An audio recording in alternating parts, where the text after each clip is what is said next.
Hello, everyone. Welcome back to another live stream, and thank you so much for tuning in for another show. Day 2 has begun with more attacks coming from Israel against multiple parts in Iran, and Iran earlier today promised that Israel will be seeing an attack this evening that is happening right now with 10 times or 20 times the amount of missiles that they launched last night.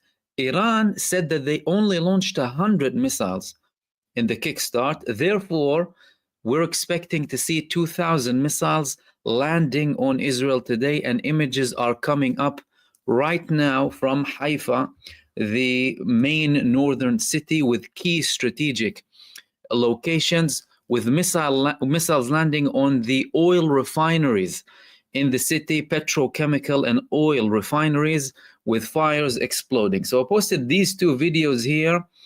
They were just coming in from HAIFA. Many people are circulating them, despite all of the Israeli censorship, by the way. This is the first video here. Let's have a look.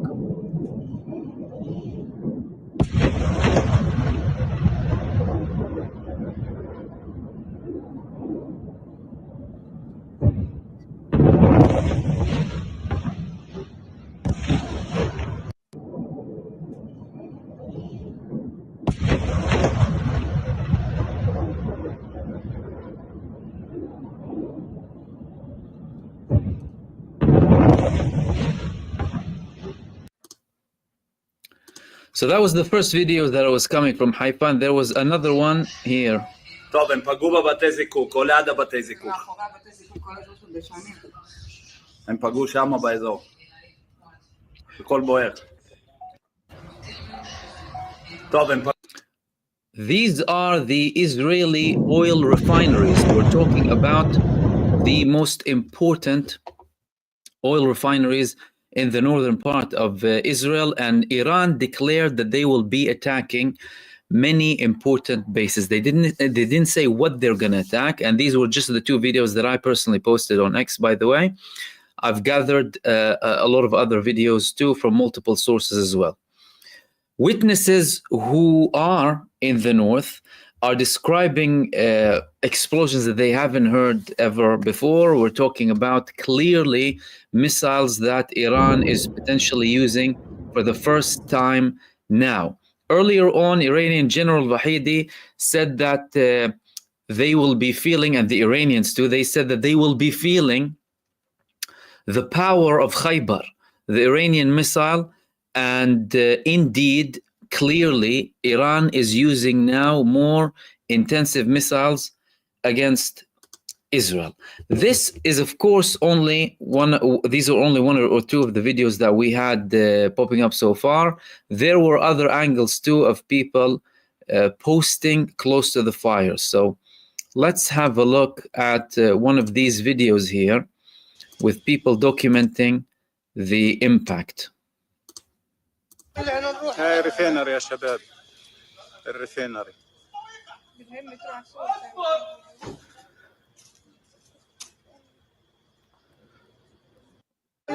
هاي ريفينري يا شباب الريفينري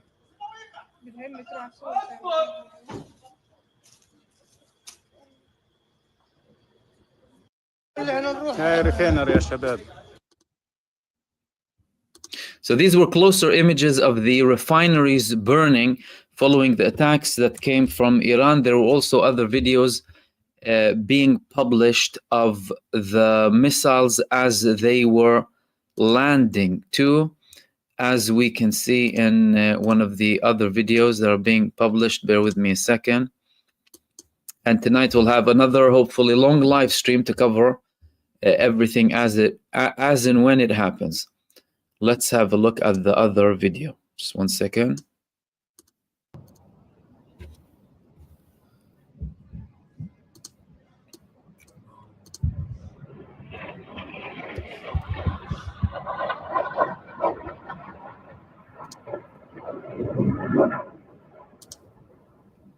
Oh shit.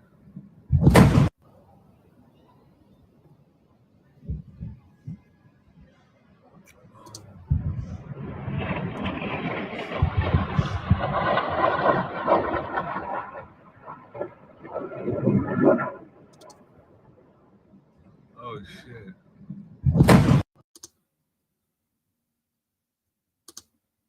So clear landings everywhere. In every location, you will see the missiles landing. There was another shared video. Let me post this here as well. This here. נופל ב100%. השחתיכות של הטילים. בצור הדסה.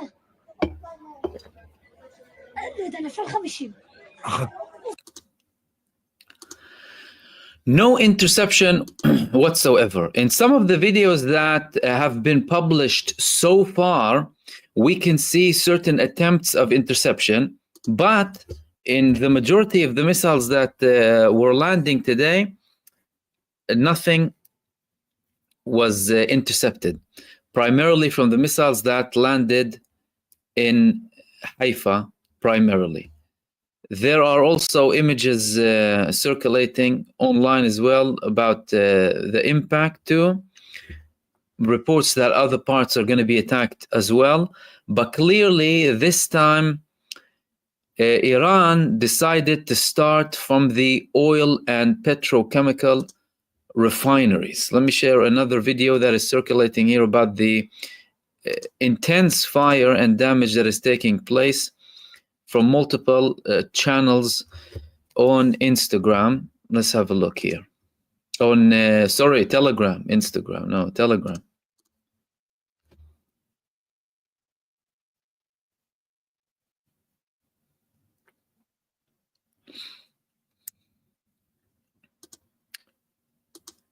Now, what does this mean? Clearly, there's damage there. What does this mean? Iran attacking successfully, by the way, the oil refineries and the areas where they have ammonia and the petrochemical stuff in HAIFA. Well, firstly, this place, we need to contextualize everything. This is considered to be a nightmare for Israel. And in many cases, the residents of HAIFA were asking for the authorities to remove it from the area because there are higher cancer rates next to that location, by the way, in that part of the city of HAIFA, especially in an area called Nesher, more cancer. Now, despite calls and action, that hasn't been done. There was always an Israeli fear that these refineries might be attacked. Hezbollah successfully attacked them in 2006. Saddam Hussein tried to target them and landed a missile next to them in the first Gulf War in 1991. But we have never seen anything like this before. This is the first time that several missiles land in that location. This is a clear message from Iran. You dare to attack our nuclear facilities and risk radiation and risk our people, we will immediately go to your most sensitive place. This is the message that's coming from Iran. Therefore, they decided to have that as an opening strike. There's a very high likelihood that Iran might act against Dimona. However, again, from an Iranian perspective, they haven't really declared what locations they are going to target. But there's a very high likelihood that they're going to target that. There's a very high likelihood that they're going to target the Israeli power station in Khadera, just to the south of HAIFA. There's likelihood they'll do the same thing to the one in Asqalan, more to the south.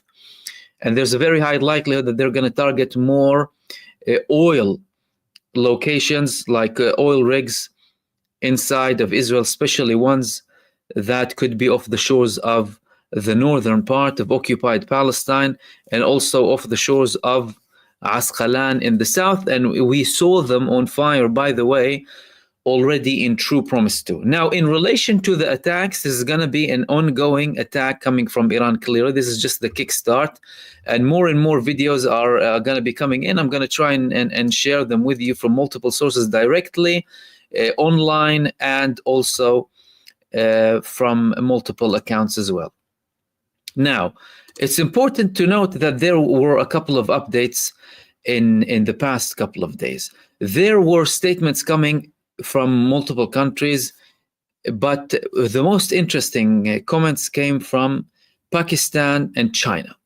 The Pakistani defense minister, he made a very important statement. He said, "We support Iran with all of our strength, and if the Islamic world does not unite, every country will eventually become a target." Iran is a brotherly country that has deep ties with Pakistan, and we will continue to support them with whatever we can, whatever power we have. Listen to this phrase here. Pakistan is a nuclear country. And if the Muslim world will not come together, then we will be each a target at the end of the day. And he began his statement by, "The hands of Israel are full of innocent people's blood, and Pakistan stands firmly with Iran, and we are not just any neighbor for Iran, and we support them with everything that we have." This statement on its own started to raise alarm bells. Why? Well, Pakistan knows that it's targeted as a country, and forget about who is ruling and who is not ruling, and democracy and lack of democracy. The bigger powers don't look at it this way, by the way. And they know that the path to Pakistan goes through Iran. Therefore, they know that they need to protect Iran as much as possible. As a matter of fact, we now have a video circulating of Benjamin Netanyahu with a statement that he made that included both Iran and Pakistan. Let's listen to what Benjamin Netanyahu had to say so we can understand the Pakistani position in relation to Iran. That the greatest mission that we have is to prevent a militant Islamic regime from meeting up with nuclear weapons, or from nuclear weapons meeting up with a militant Islamic regime. The first is called Iran, the second is called Pakistan, because if these radical regimes have nuclear weapons, they will not obey the rules that have been obeyed in the last almost 7 decades.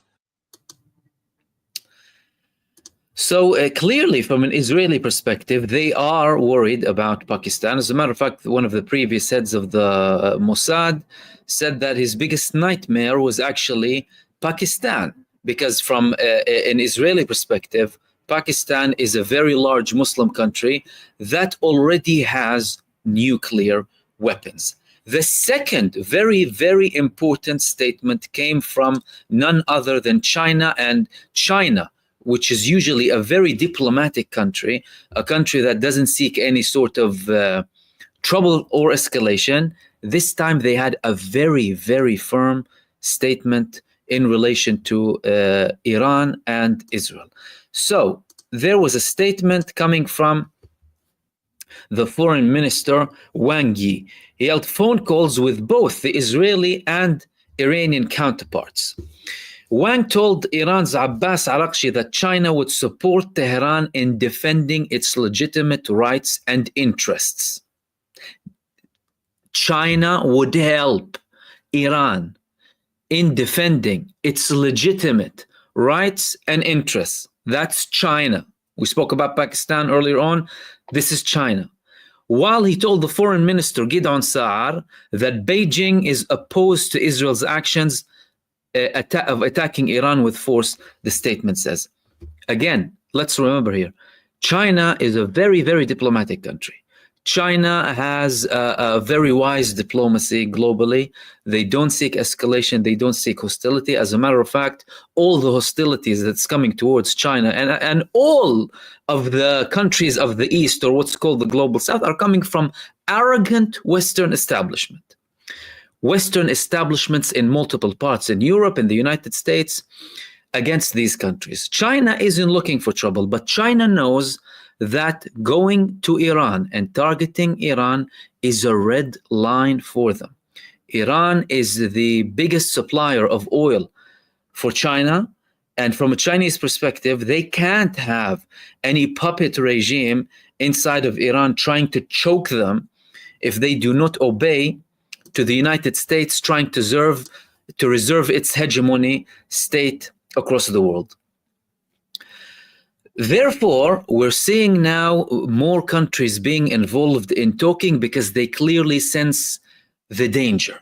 They sense an element of urgency. They sense a need to start moving. Therefore, we had these two important statements coming from China and coming from Pakistan.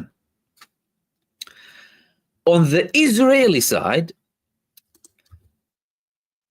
Britain all of a sudden decided to send a destroyer to advance to the Gulf.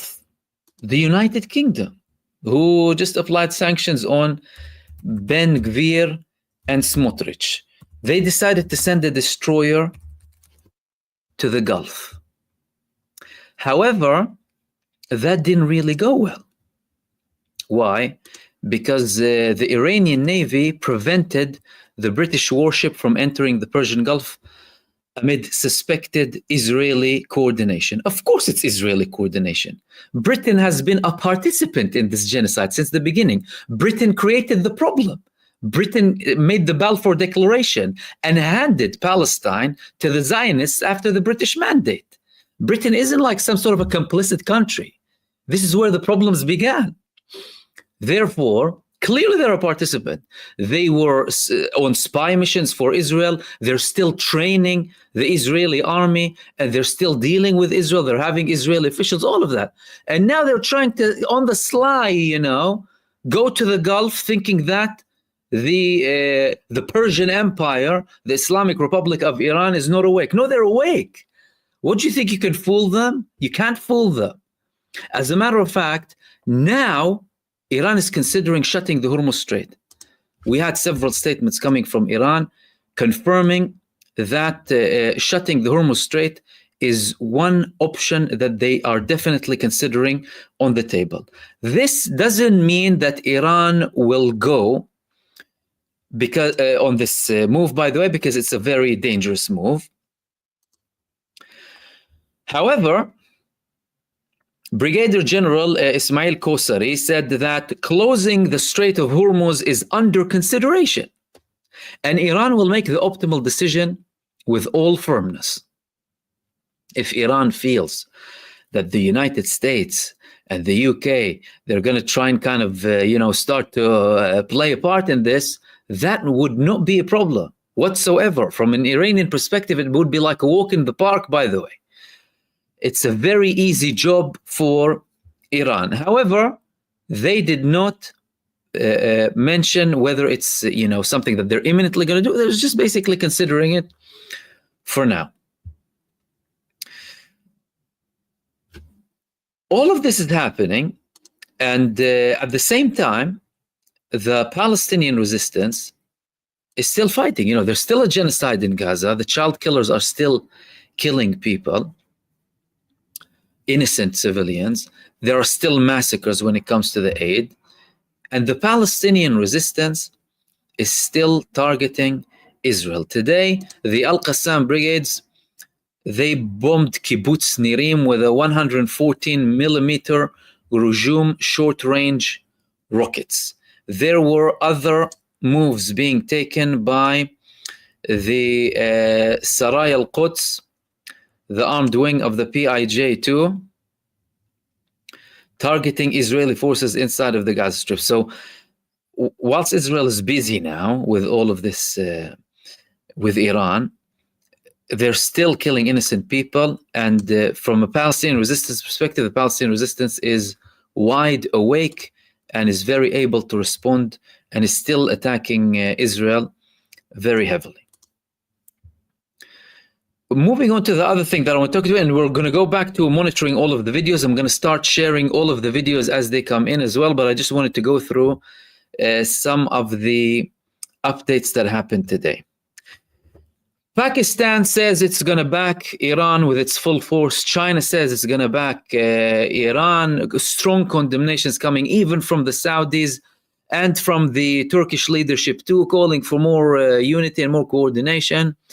But Jordan, of course, intercepts the drones. Reports that they allowed Israeli helicopters to operate in Jordanian territories. I mean, how abhorrent is that? Anyway, the excuse of Jordan was, we don't want the missiles to land on Jordan. Pathetic lie, by the way. Why? Because we had these images coming from Jordan now. Look at this damage here. This is what happened because Jordan intercepted a drone that was intended to land in occupied Palestine, in the heart of the genocide entity, on the heads of the child killers. Jordan decided to help the child murderers who are conducting a genocide in Gaza and have this as damage to Jordanian people. Fortunately, no one was killed, thankfully. We don't want any damage to our Jordanian brothers and sisters, right? But the Jordanians, by intercepting these drones coming from Iran or allowing Israel to operate inside of Jordan to intercept these missiles, this is what they're doing to the Jordanian people. No logic whatsoever. And again, you know, they're trying to sell it as, oh, we won't be a battlefield for anyone. We will not allow anyone to use our territories to have this war. But all of that is, of course, just an excuse to cover up the huge and shameful complicity coming from Jordan. Now, moving on to the other thing that I wanted to talk to you about before we continue with the videos coming in from the attack of the second day from Iran against Israel. There were more confirmations today that Iran took down another F35 fighter jet. Yesterday, Iran said that it took down 2 F35 fighter jets and 1 female pilot was imprisoned. This came in official Iranian state media and semi-official media too, which makes Iran the first country, by the way, being able to take down an F-35. That's something very dangerous and very telling. Now, they confirmed that they took down another F-35 fighter. So I had this report here in Tasnim, which is again, semi-official news agency in Iran, saying that the Iranian army's air defenses have shot down another F-35 fighter jet of the Israeli regime that had intruded into the country's airspace. The Iranian army air defense units shot down the Zionist regime's F-35 in the sky of western Iran on Saturday. Reports that the pilot of the intruding fighter jets had ejected, but is still unaccounted for. Later, there were reports from Iranian media, from Iranian sources, confirming that they managed to capture the pilot. That makes it 2 pilots in the hands of Iran so far, and Israel is silent. They're not saying anything. The Israeli regime attacked a number of residential neighborhoods in Tehran and locations in other parts of Iran in the early hours of June 13th. Chief of Staff of the Iranian Armed Forces, Major General Mohammad Hossein Bagheri, commander of the Islamic Revolution, and others as well, they are talking about the people who were assassinated. So you're talking about tremendous accomplishments coming from Iran, and there were more videos today, by the way, circulating about the Iranian interceptions that were happening today inside of Iran. Very, very impressive work from the Iranian air defense systems. Contrary to the propaganda, to the garbage propaganda of the trash mainstream and corporate media telling you, oh, no, we took them down, we took them. Lies, garbage. What's being destroyed is Israel. What's imploding is Zionism. Who's running away? Families today, reports in Israel, by the way, families of senior officials are in hiding locations. They're imploding. Benjamin Netanyahu is in a bunker with a couple of rats. That's it. And they're talking to you about Iran. Another very important thing that happened is there were confirmations from Iran. The chairman of the National Security Committee in the Iranian Shura Council, he said, Israel has begun sending requests through countries asking us to stop our strikes against it. So Israel is already lobbying trying to ask countries to mediate and tell them, oh, look, let them stop. So we want to attack them, but let them not attack us, in a typical colonizing, racist, supremacist mentality, them and their patrons and allies. Another very important statement that came from Israel this time is that Israeli Channel 12, based on security sources that were in the security cabinet meeting, they said today that they are expecting to have as many as 800 to 4,000 people killed in Israel, killed, not just wounded, because of the Iranian attacks. This number, if we take into consideration what Israel has confirmed so far, unless that is Israel is hiding a lot of numbers, because again, yesterday there were reports that I personally couldn't verify, therefore I didn't publish, but there were reports of bodies being taken out from the Ministry of Defense in Israel. But of course, there's a lot of censorship. There's some things, you can take some videos, but if you're talking about sensitive locations, you'll have more forces, more difficult to kind of go through all of these barriers. But if Israel is saying that between 800 to 4,000 people will be killed due to Iranian attacks, that means Israel is planning for a very long exchange of blows between them and Iran for quite a long war. And that's not just a matter of weeks. Unless we already have tens of dead people already, or hundreds already now in Israel, and they're hiding the numbers. That was the other thing that I wanted to mention to you. Moving on to a bit of comedy, right? Benjamin Netanyahu and his crew and his genocidal mouthpieces, they always pretend like, they're brave and they're going to challenge and, try and portray an image like a very, very small, weak, incapable kind of being that barks, right? No action. Today, there was a video circulating of Avichai Adrei. You know Avichai Adrei? He is one of the people who speak in IDF, speaking in Arabic.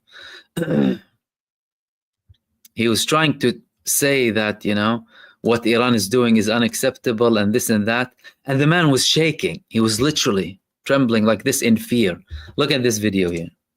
بعد الهجمات الإيرانية العدوانية على تل أبيب بعد الهجمات الإيرانية العدوانية على تل أبيب بعد الهجمات الإيرانية بعد الهجمات الإيرانية العدوانية بعد الهجمات الإيرانية العدوانية after the Iranian aggressive actions. Anyway, this man became a massive joke online, and he reminded us of the Israeli Prime Minister when he was making a statement, but that was in True Promise 2. In True Promise 2 in October 2024. This was Benjamin Netanyahu at the time when he was reading a statement after Iran pounded the genocide state with very heavy missiles. בפתח דבריי אני שולח תנחומים למשפחות נרצחי הפיגוע הנפשע ביפו ואיחולי החלמה שלמה לפצועים. כמו במתקפת הטילים, גם מאחורי הפיגוע הזה יש יד מכוונת. אני שולח תנחומים למשפחות. So they're shaking in fear. Do you know why they're shaking in fear? Because they were in the locations where the missiles landed. So that force, it landed on top of their heads. That's why they're shaking, and they're probably having like a reaction after all of that happened. One more thing before we go back to covering the events live and the attacks that are happening now. Yesterday, Israel and all of the Zionist depraved mouthpieces in corporate mainstream media and corrupt politicians and anyone who even has the audacity to support Israel were having these smug smiles in the morning, you know, their smug faces. Oh, look, we attacked Iran, we attacked the launchers, we attacked the air defense systems, only for all of that to be debunked several hours later. But now we found out what they were actually targeting. Israel was targeting fake launchers and fake missiles inside of Iran. So we had the Iran Arabic posting a news report, aluminium and cardboard mock-ups of the missile launchers are being destroyed, while the reality is quite different. The entity targets shadows, and the truth in Iran's eyes remains a fortified secret in the mountains and in the open areas. This was a report that came from multiple media outlets, by the way, but one of them was Iran in Arabic. And they also shared this video of the actual Israeli attacks. And according to them, they were dummies. They basically had nothing in them. And you can see, by the way, from the explosion, because Israel is saying, okay, we targeted missiles and what have you. Clearly, you're not talking about any other additional explosions, because usually when you're targeting something with like a high level of TNT and what have you, you will have a reaction. But that didn't happen. Therefore, it wouldn't be surprising that Iran even tricked them with that. And clearly, that is not stopping the attacks that are coming now on Israel. Which leads us to the latest updates. Jordan intercepted another drone, and this is the fire that it's causing in Jordan. Again, you know, remember the room that I showed you earlier on of the damage and people were almost killed? This is another Jordanian interception.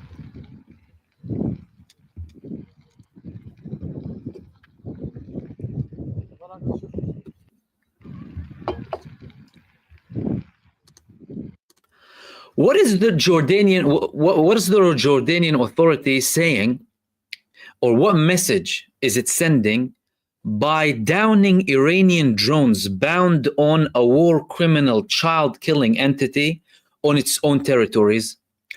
That the lives of the Israelis are worth more than the lives of the Jordanians. I don't understand anything else, by the way.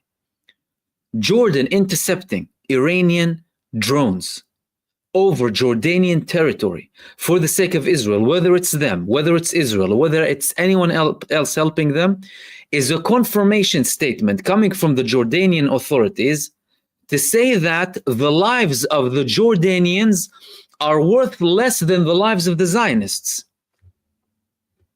How else can you explain it? They're not even taking the position of Egypt. Egypt, for example, always denies that they had any Yemeni projectiles on top of their territories, which is, you know, we have reason to believe that's not the case, because many of the drones that landed through the Mediterranean in the coastal cities of occupied Palestine most likely came over Egypt. But Egypt didn't do anything. Jordan, on the other hand, is intercepting them. Yes, Egypt is stopping, activists and stuff like now, things that are totally unacceptable. But when it comes to attacks on the country, and that's not the only one, of course. They had previous multiple times when they were intercepting these attacks coming from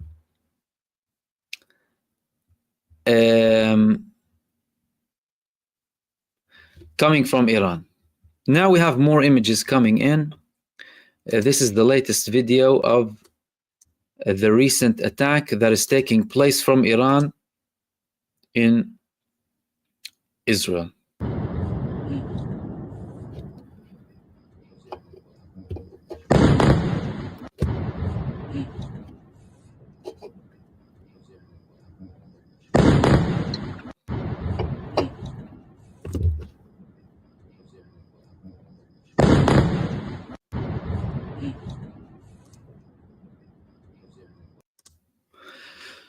So far, what we know is that Iran began the second day of True Promise 3.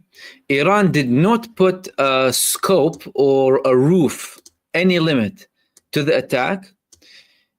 Iran said that the attack today will be 20 times bigger than the attack that happened yesterday, assuming that they will,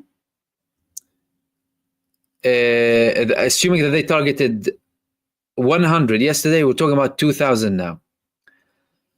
Israel is confirming that 100 missiles landed, a person was killed in Israel, and that the missiles indeed landed in the refineries now.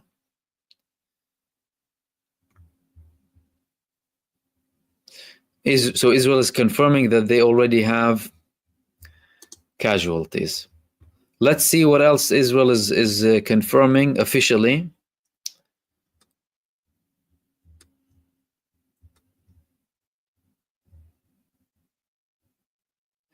A 100 missiles, and an Israeli report that they're trying to kill the chief of staff of Ansarullah, the Houthis, Muhammad Abdul Karim al-Gammari. And there are checks if one of them is Abdul Malik al-Houthi. No confirmation of that happening, but Israel is saying that they're trying to assassinate the leaders of Ansarullah now. So far, it's definitely only the north that Iran began targeting. So clearly the kickoff yesterday from an Iranian perspective had to be at the heart of the Zionist entity, you know, the Kiryat, the hub, the military command, the intelligence command, the naval command, where the operations are managed. So to them, it was very important to send that message. The Ministry of Defense, or the Ministry of Genocide, to be more accurate. They did all of that yesterday to send an important kickoff. Now they're starting to target the strategic locations that are very important and could be very, very dangerous to Israel too. So, for example, if we're talking about danger of radioactive pollution, for example, in Iran, although thankfully that's limited, and we will hope that it will remain limited to the actual Natanz facility itself, there are risks far less than, of course, anything nuclear, because, you know, we're talking about oil refineries and petrochemicals as well in that location in Haifa. But by the way, Israel could have taken precautionary measures with any sensitive equipment, but again, it could not be the case. But there were previous reports in Israel when there was a risk of the refineries in Haifa, the oil refineries, being targeted, that they remove the petrochemicals and anything dangerous, ammonia, whatever it is, to another part, and they indeed confirmed that they have. But we have no confirmation of that. And so far, the sirens that were heard in Israel were in these locations here. So we're talking about almost all of the north, from an area called Zichron Yaakov, which is just to the south of Haifa, the main northern city, up to the borders of Lebanon. Sirens were heard in all of these places, and the landings were documented in just around the Gulf of Haifa and in the oil refineries in that area too. This is where the documentation came from, or the videos that were circulating. Okay.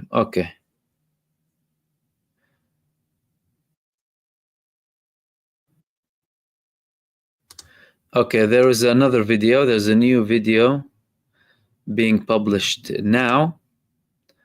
Let me share this with you.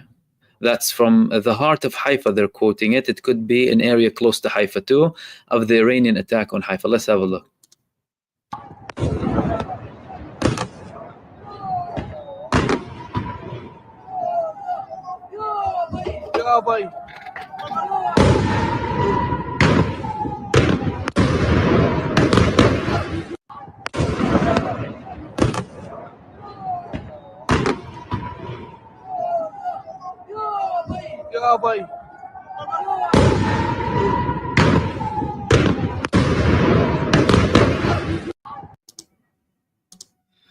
So again, that was the recent video that was being published of the attacks that happened today. To me, it looks quite similar to one of the attacks that happened in 2024, although I never saw this video in particular. So to have my input, I'm not entirely sure that that's from today, but again, that's several accounts are circulating it as a recent attack. I personally haven't seen this, and it looks like it's a new video from the recent attack that's coming from Iran just now in Haifa, because like I said, I have never seen that video before. Okay, and there are more videos coming in just now live. Let's have a look.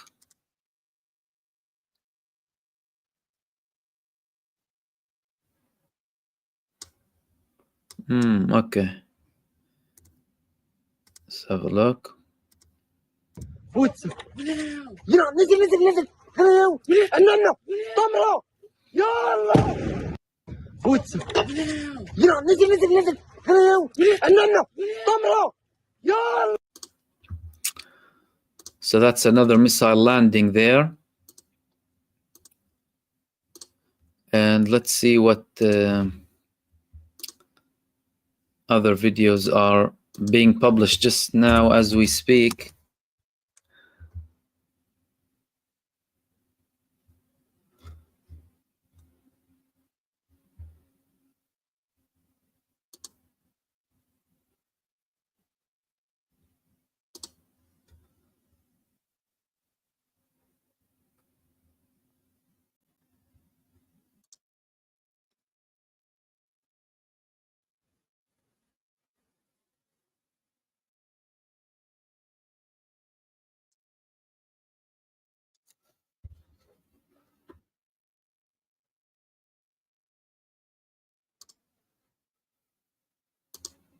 Okay, it looks like Iran began to use Fatah 1 because of the speed of the missile. Let's have a look at one of the latest videos that are being published of the attack that just happened the past hour now, and there are still attack ongoing on the northern part of occupied Palestine.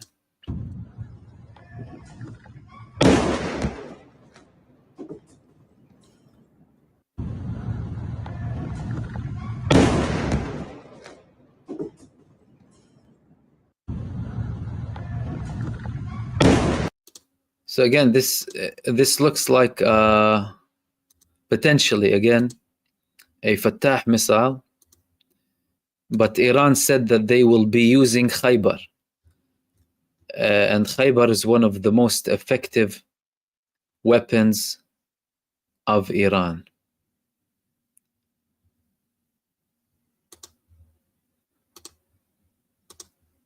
These are the scenes coming from Israel about the people hiding. Let's have a look.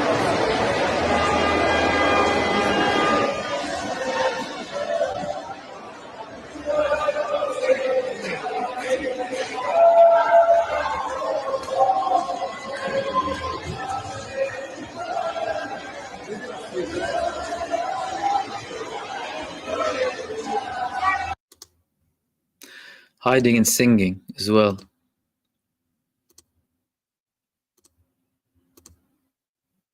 Okay.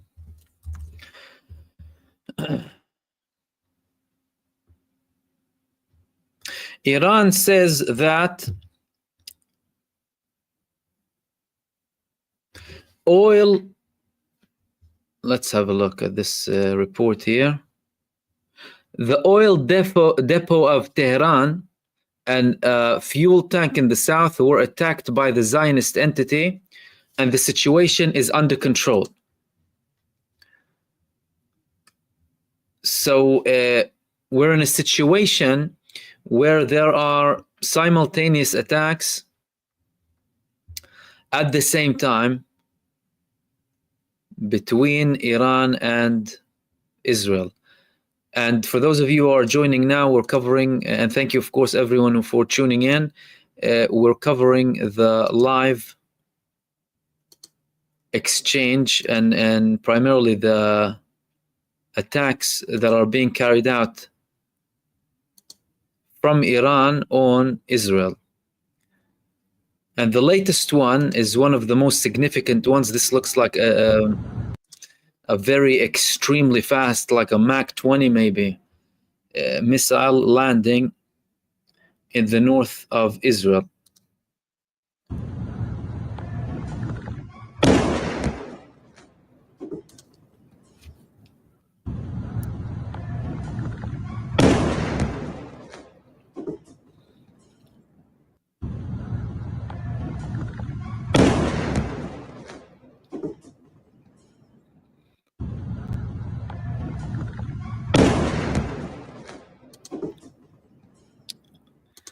If we look closely, this is a very serious missile. And by the way, from eyewitnesses, we're not getting any confirmation that missiles are being intercepted, by the way. So people are saying that none of the missiles are being intercepted whatsoever. And look at this. In this video, you can see missiles going up from here. This is the air defense system of Israel working. But everything is landing. And some of the change of color of the missile when it's landing, by the way, is the same warhead, because sometimes it splits and sometimes it ejection, lots of complicated stuff. And many of the Iranian ballistic missiles, they have a multi-warhead. So the main bit in the front of the missile has multiple warheads that get released, and sometimes when they're closer to the target after they already breach the air defense systems of the enemy. And all of the reports that are coming now are showing that Israel is not intercepting hardly anything from all of the reports that are happening now.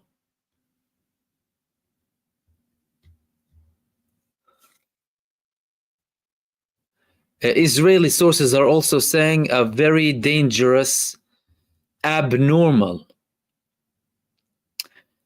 a very risky, dangerous, abnormal security breach in Tiberias. This is just happening now. And just coming into a senior Iranian official told Al Jazeera the results of the war of Netanyahu will be nothing less than ending his government and his political regime. And a senior Iranian security source tells Al Jazeera that the result of this war will be nothing less than Netanyahu's government ending and his regime ending. Tehran, the same source told Al Jazeera, Tehran did not begin the war, but it will be the one who will be deciding and dictating how this aggression ends. Tehran is prepared for a very long confrontation and will be increasing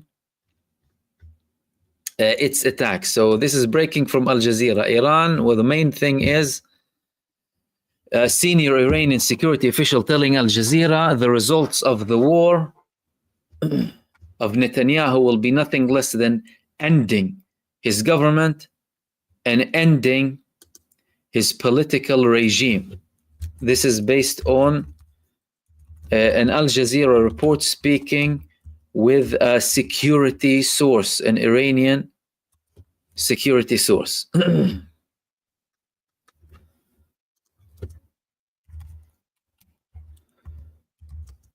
Let's have a look at some of the latest statements too, and updates. Fars says, Fars news agency in Iran says that Iran used Imad, Qadir, and Khaybar on this attack tonight on Haifa and Tel Aviv. So clearly we had another attack on Tel Aviv, but we still haven't seen all of the footage yet. We're going to dig in to get all of the footage and videos. Qadir, Imad, and Khaybar. Iranian source also says Trump needs to decide, will he sacrifice the taxpayers' money for the ambitions of Netanyahu? That's a question that I think most Americans are asking now.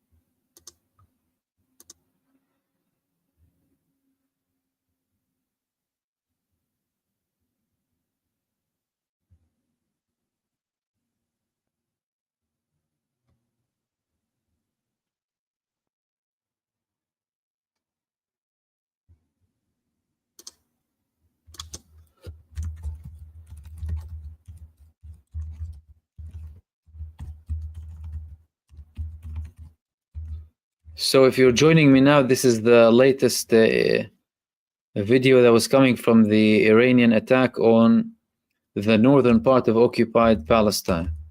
Let's see the missiles that Iran used.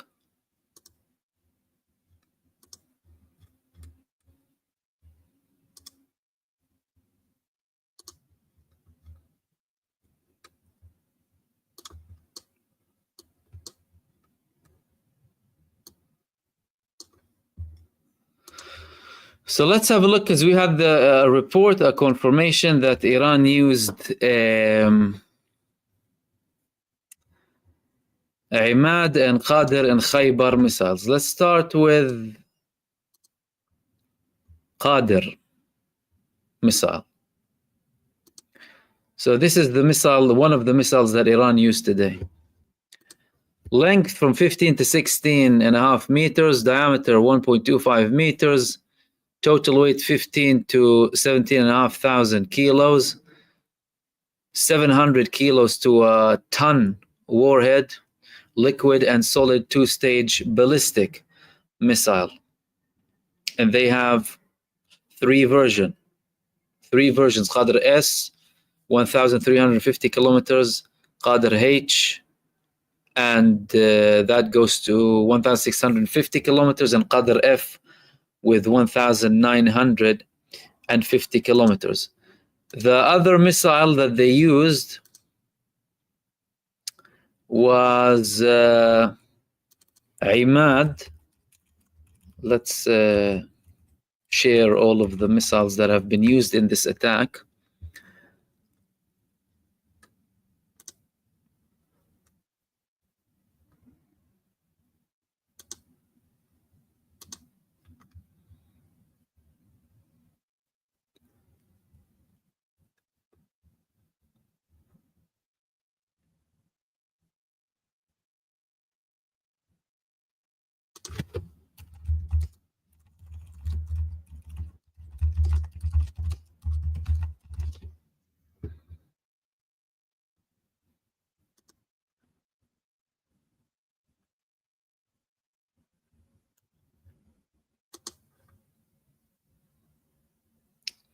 So this is the Imad one.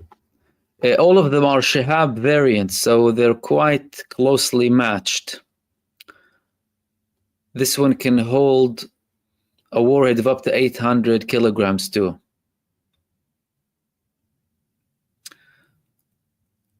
Okay. So that's the second one that they used. In the meantime, I'll share some of the latest videos that are coming now.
And this is the Iranian HAIFA missile that the Iranians today said that they will be using. That's the missile. That's another one of the missiles that they use today. And this can hold of up to between 1,500 to 1,500 kilograms to a 2-ton warhead. That's a very, very large missile. This is the biggest one, but it would potentially be slower than the others too. Perhaps, of course, Iran made a lot of modifications to their missiles, and they upgraded their technology very heavily in the past few years. And again, not everything has been published. Let's go to the latest developments and latest updates that are coming now.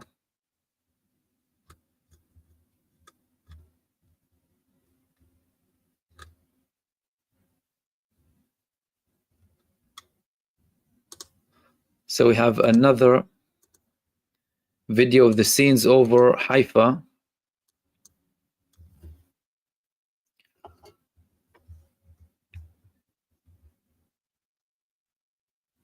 Again, all of the missiles are landing. None of them are being intercepted, by the way. None of them. And you can see the explosions as and when they land. And the main target was the oil refineries of HAIFA, a very, very sensitive place that Israel protects heavily. It's surrounded by Iron Dome batteries. The area and how protected it is was revealed by Hezbollah last year when they were actively participating more. And in their video, they've had a couple of drones that they sent over Israel. They monitored the exact location. So we could be facing a couple of things. Number one, the third and bigger layer, as in if we want to take 1, 2, 3, 1 being the weakest for short range, medium, then let's say the third phase is the Arrow 3, for example. If the Arrow 3 failed, then there's almost no chance for the Iron Dome to intercept them. So they sometimes do, because any kind of projectiles or what have you. But another likelihood, so it's either the Arrow failed, David's sling failed, the Israel's not even talking about THAAD that the United States helped them with, or Iran could have done something to the radar systems or to the actual batteries of the Iron Dome. These are or they're totally getting it wrong, Israel. So it's one of the two.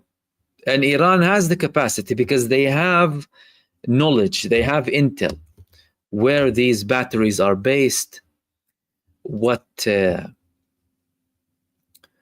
Israel positions them, how many locations, operation.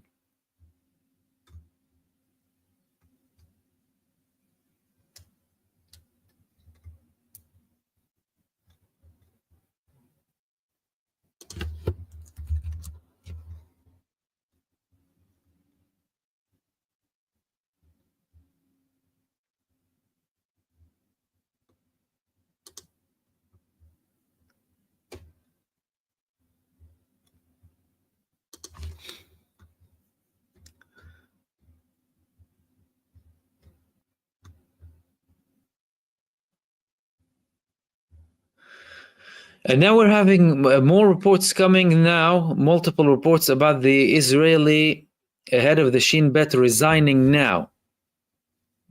Mind you, he was still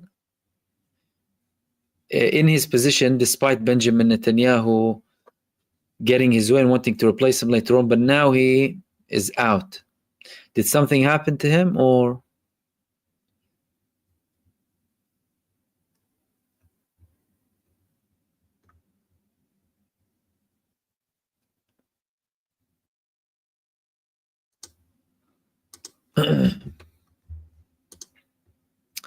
Okay, more videos are coming about of the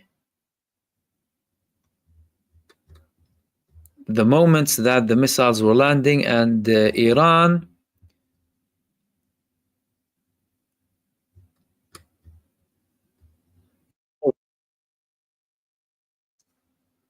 about Iran launching the actual missiles. But let's see if we have something.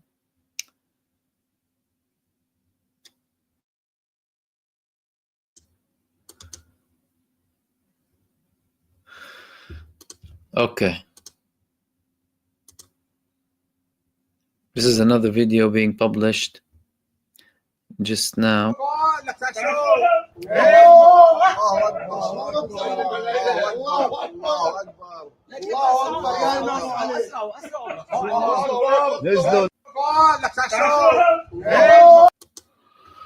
So many people celebrating the missiles landing. But this is just the beginning, by the way. Iran confirmed that this attack will be 20 times bigger than the attack of yesterday. According to the Iranian sources, they only launched 100 missiles yesterday. I'm not sure how that could be. But they said it will be 20-fold. And more images now and videos coming about of interception in Tehran, because Israel is simultaneously attacking in Iran, by the way. Iranian air defense systems in action intercepting Israeli incoming projectiles in downtown Tehran. Let's have a look at these interceptions coming from Iran.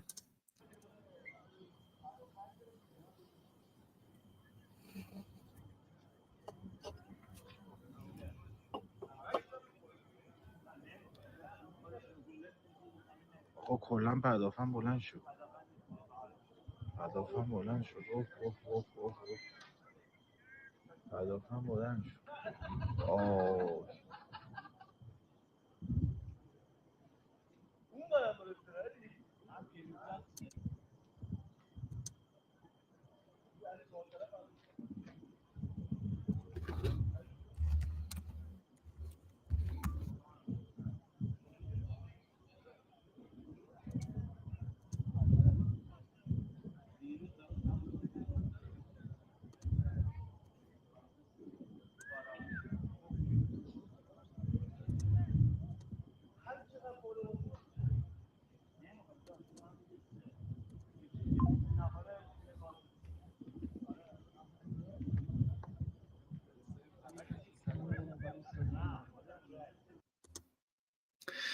So again, these are the interceptions coming from Iran. Before we continue with this live stream, I'd like to again welcome everyone joining us for another a second night in a row of live coverage of the Iranian attack.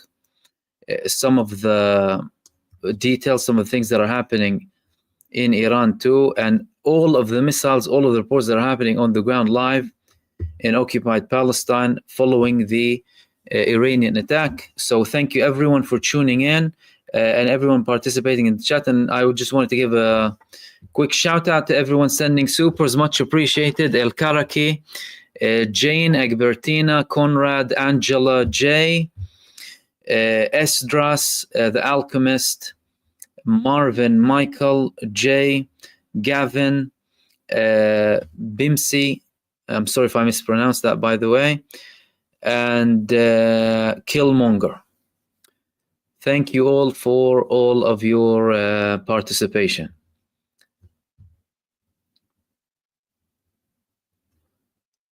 Bims is saying, Mahmoud, would Hezbollah be in a good position to also help Iran and attack Israel? I think that Hezbollah's priority is Lebanon, and although they are religiously tied to Iran, as in Hezbollah, their religious ideology is Wilayatul Faqih. That's not necessarily to say that they're going to attack if Israel attacks Iran, if that makes sense. But if we have a case of, everything, that's it, all out, then they probably will. And thank you for that question.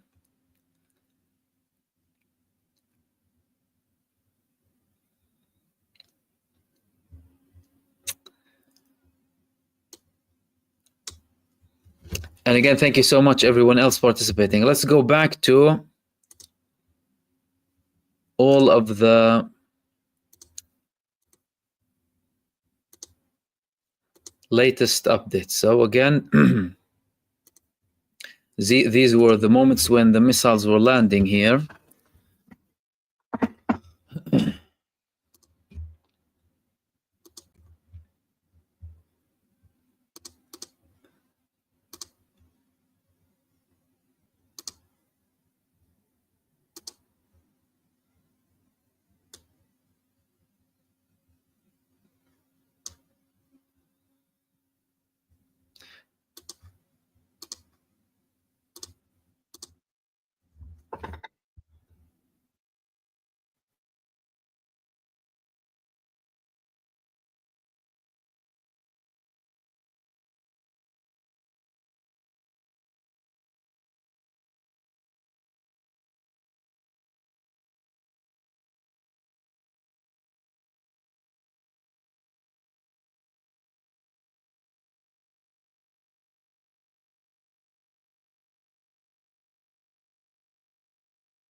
Oh, shit.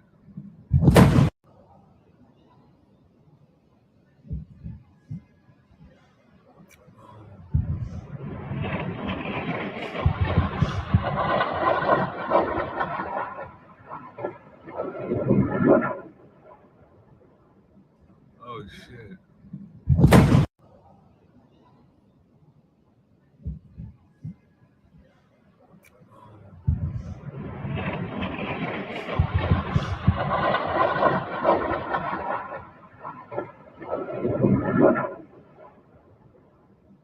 Oh, shit.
يابا.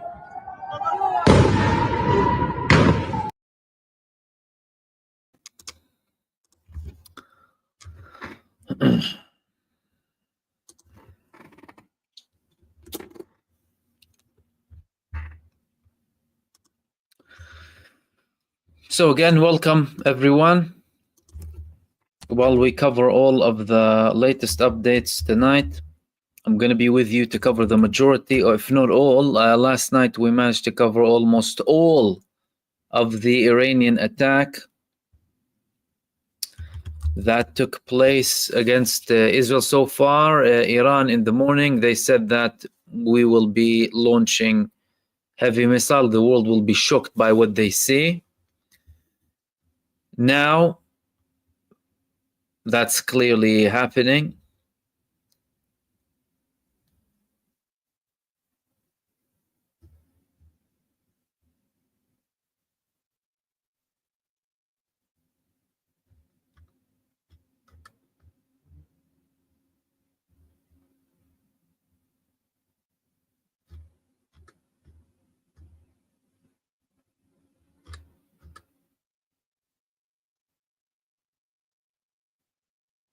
Israeli media is warning that there's a very high possibility that Iran is going to be launching ballistic missiles heading to Dimona, the nuclear site, and the south of Israel.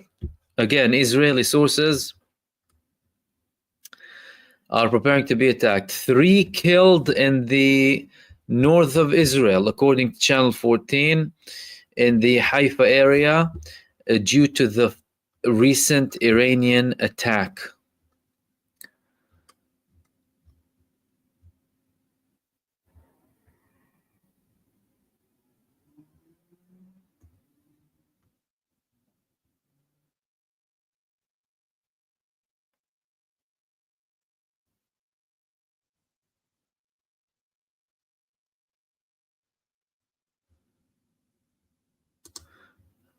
Okay, let me share another video with you from another angle of the attack tonight.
Thank you guys for your participation in chat and for all of the supers. Just had another question. Hey Mahmoud, joining coverage. Thank you. Russia is condemning the attack on Iran. The UN, do you think Russia could intervene at some point? Both Russia and China, they have a very great interest in Iran, and from their perspective, Iran is a red line. I spoke about the statement that came from the Chinese officials earlier on today, saying that we stand by Iran, with Iran and its right to defend itself. Quite a clear message coming from China that they will be backing Iran. And they also spoke with Israel on what you're doing is, and they also said that what Israel is doing crossed yet another red line by attacking nuclear sites. However, both the Chinese and the Russians will be monitoring what's happening while simultaneously making sure that Iran has what it needs to protect itself. There was a report earlier on today. Of course, there were many shipments going from Russia to Iran in recent months, especially before True Promise 2, by the way. The Belarusian Air Force commander as well. He was there, Sergei Shugyu, the topmost senior figure in the security establishment in Russia. He was in Iran. Military equipment, everything they need, and they already have an S-300 anyway. But today, there was a report that an arms shipment was headed towards Iran from China, and when it reached to the Turkmenistan area, that's it, it went off the radar, confirming that a shipment might have been underway to Iran. So clearly, both Russia and China have a very, very big interest in Iran protecting itself properly and standing up against Israel. Why? Because they view Israel as a little American puppet in the region, because there are issues with the United States mainly.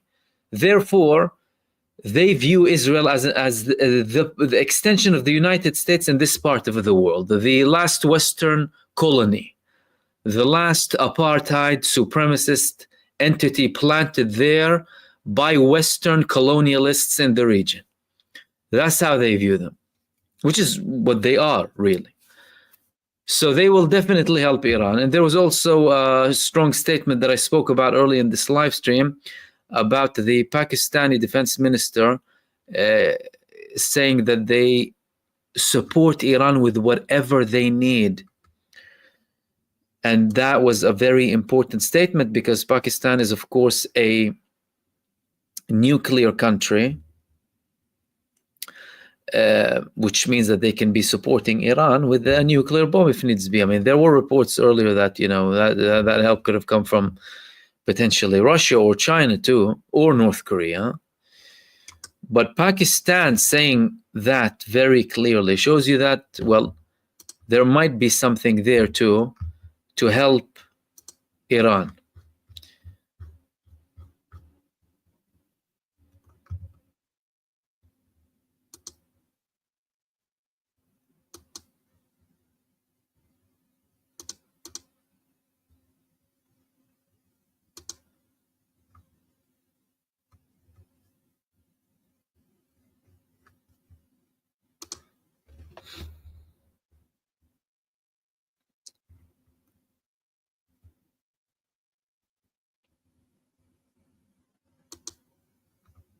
Now, I will leave you with some of the videos here, and I will be with you shortly. Stay tuned because I'm going to continue this coverage.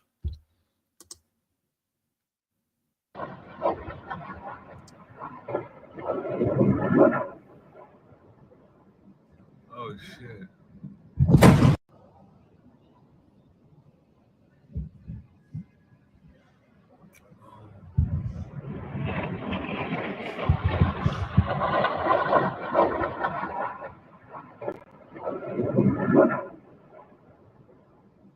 Oh shit.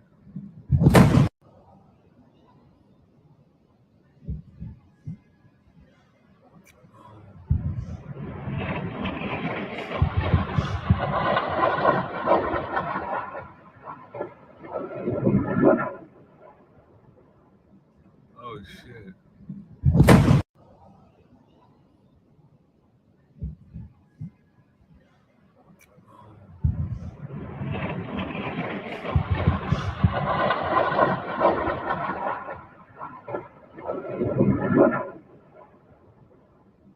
Oh shit.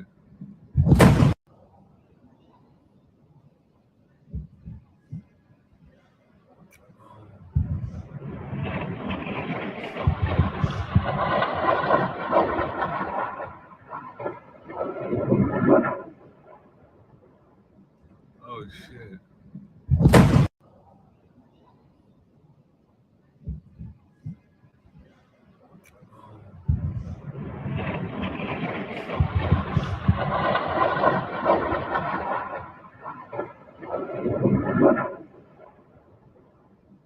Oh shit.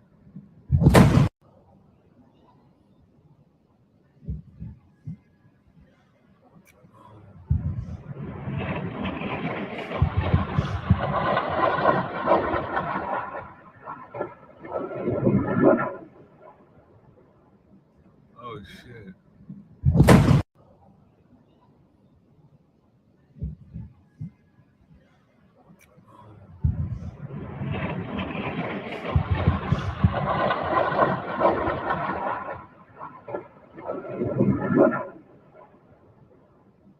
Oh shit.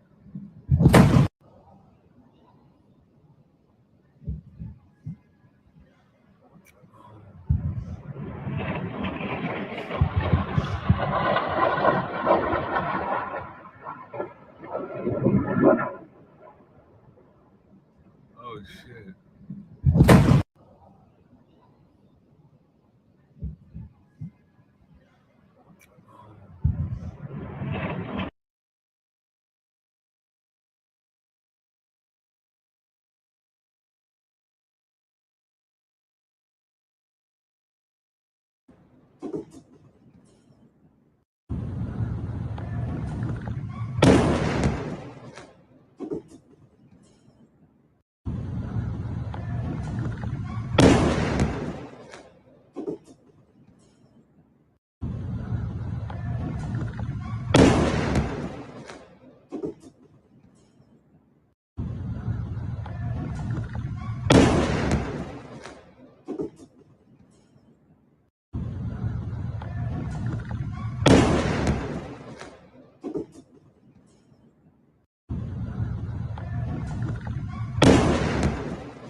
Oh shit.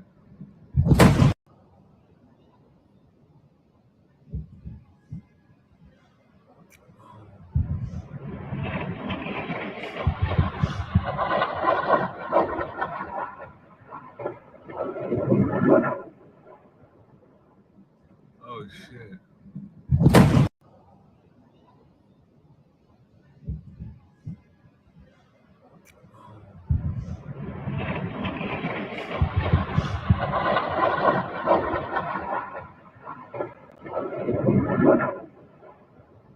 Oh shit.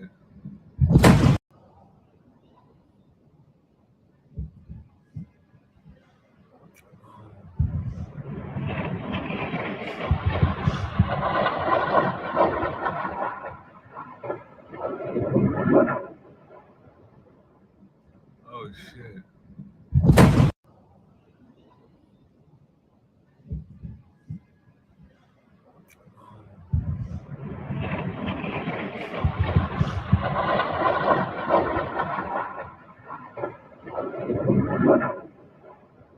Oh shit.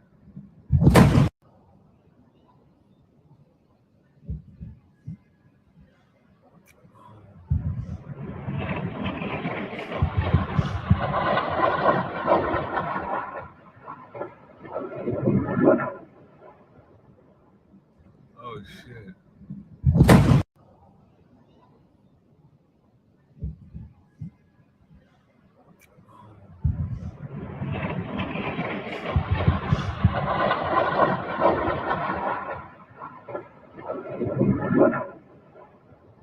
Oh shit.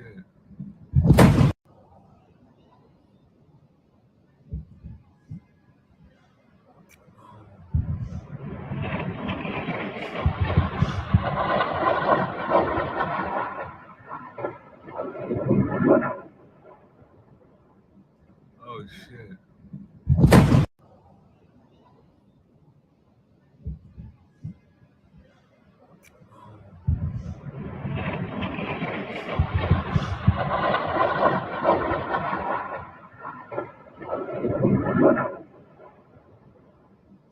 Oh shit.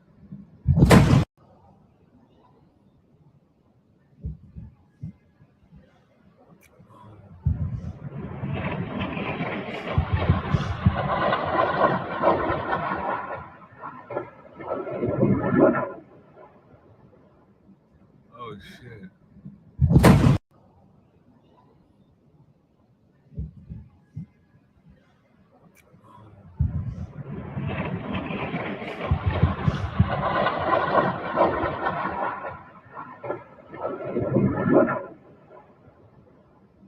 Oh shit.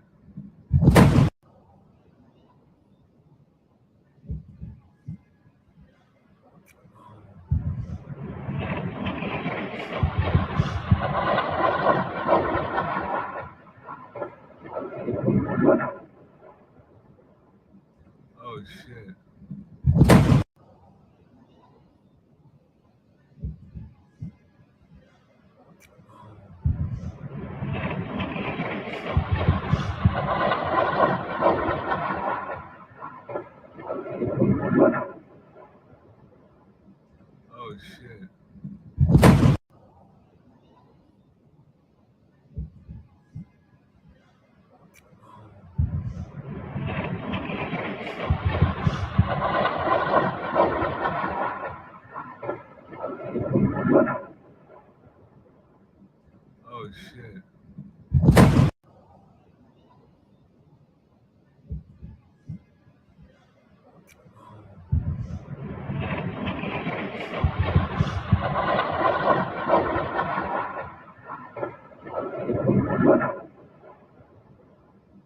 Oh shit.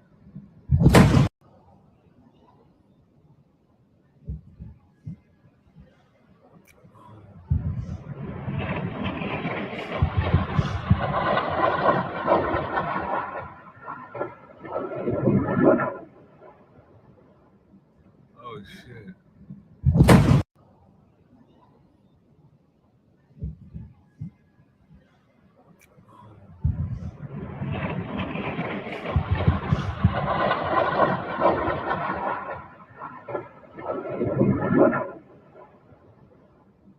Oh shit.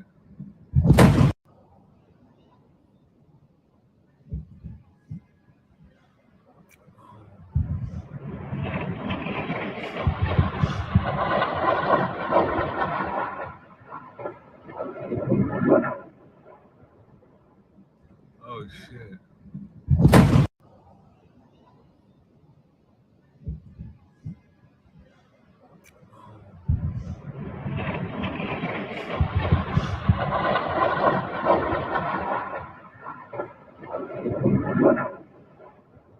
Oh shit.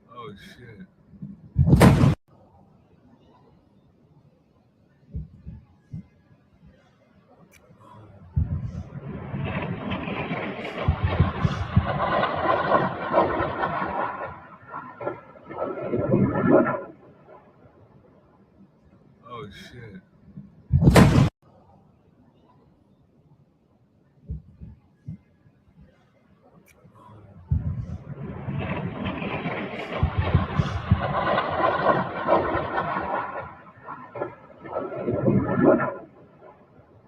Oh shit.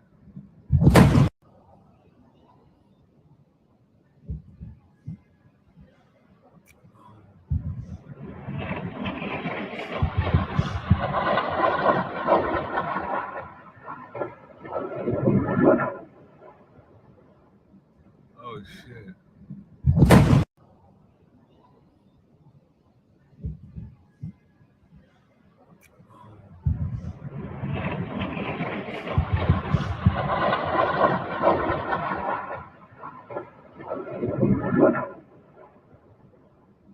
Oh shit.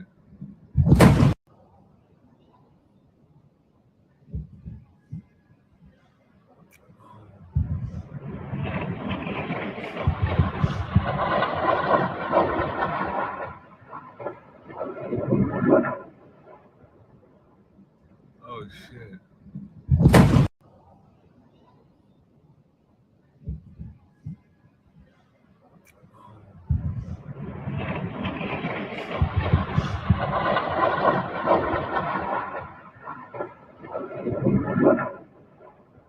Oh shit.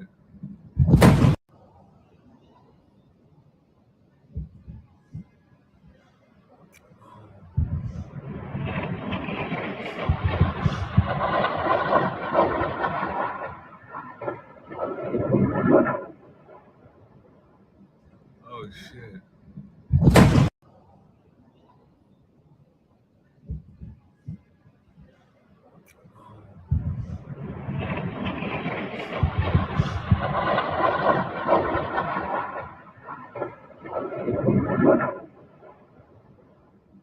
Oh shit.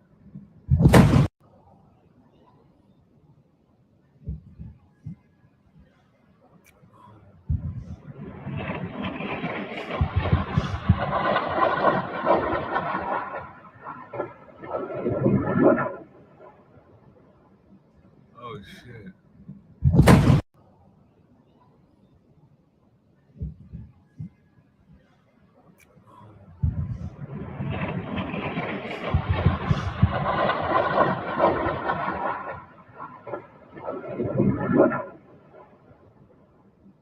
Oh shit.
Oh shit.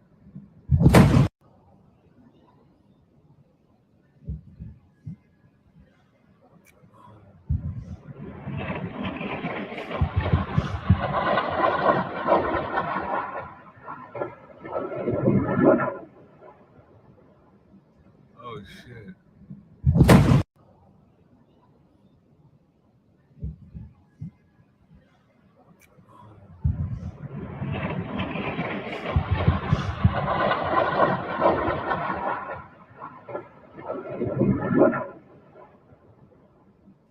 Oh shit.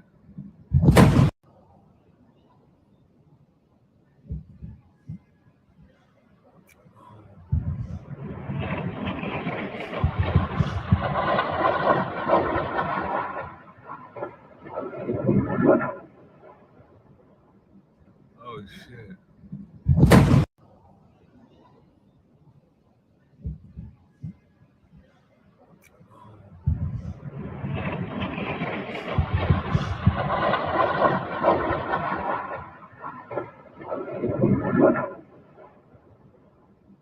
Oh shit.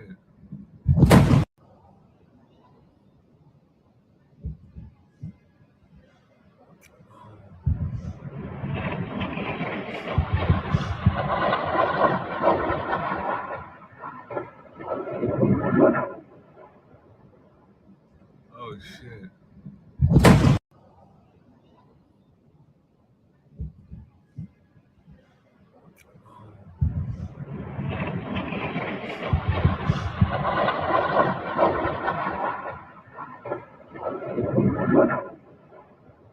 Oh shit.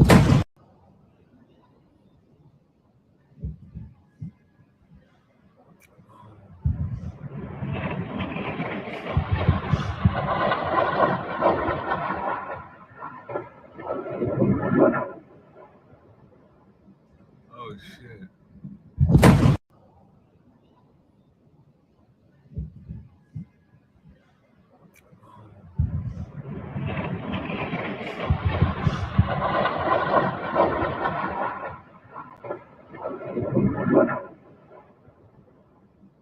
Oh shit.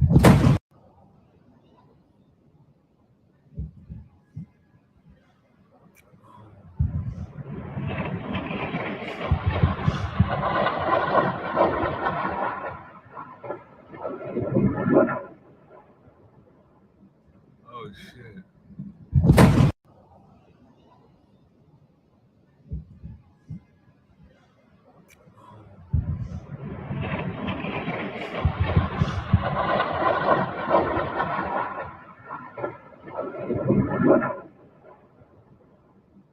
Oh shit.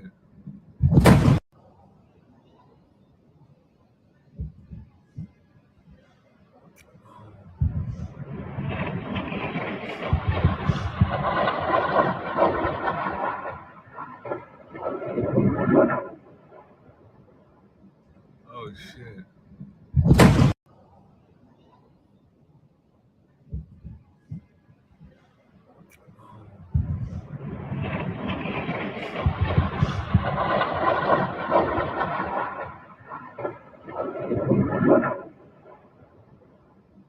Oh shit.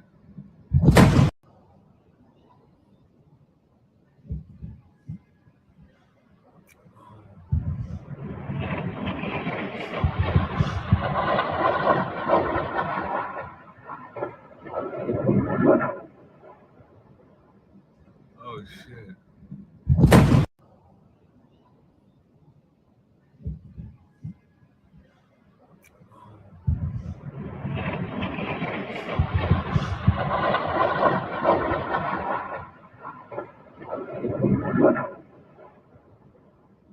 Oh shit.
Oh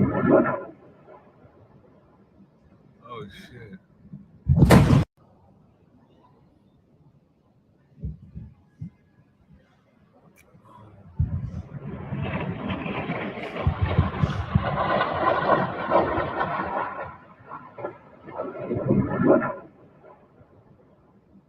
Oh shit.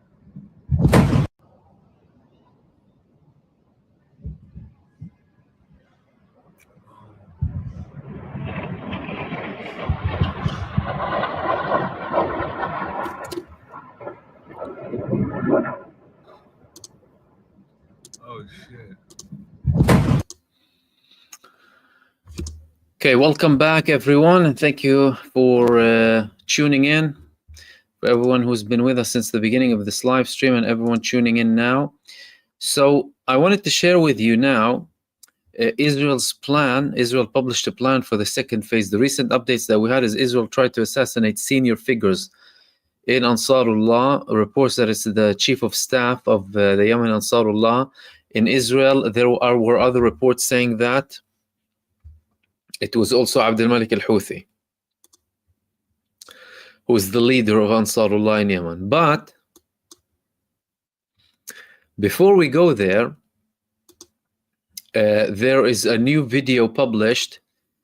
You know, we spoke about, before we had a break, I spoke about the sirens being heard in Eilat in the southern part of Israel. That was a drone, and there was an interception that Israel attempted against that drone, but it clearly failed. Let me share this video that just came in. יציאות באילת, יציאות.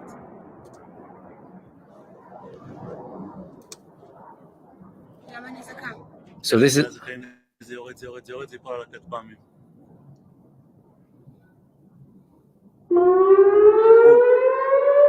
שתיים. להירגע. So this was a drone that just hit Eilat in the most southern part of occupied Palestine. You can see the Israeli air defenses are trying to intercept it, either missile or a drone, but it failed. So we can see the missile landing, the Israeli interception missile trying to intercept it, but then we saw the explosion, probably with the interception missile too, because Israeli interception missiles, if they follow the missile to the ground, they usually fall with it and cause an explosion. That happened before, by the way, with the Iron Dome specifically.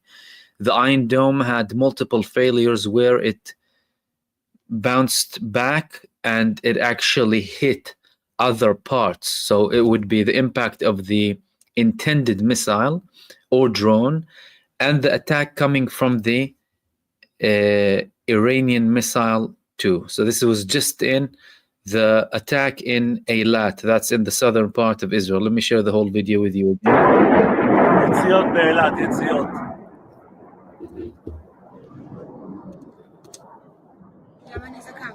תכף יהיה הזכאים, זה יורד, זה יורד, זה יורד, זה ייפול על הכטב"מים.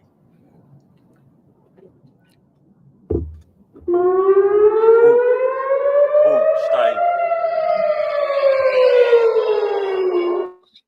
להירגע, לאט, רומי, סגרו אותנו פה.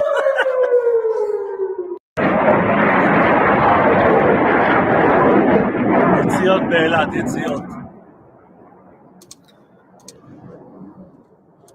So again, this is the failed interception in Eilat, and we have now more footage coming from Saudi Arabia about missiles being recorded by people in Saudi Arabia going in the Saudi airspace on the way to Israel. Let's have a look. هذاك واحد ثاني تسويله هذا جنب واحد ثاني هذاك واحد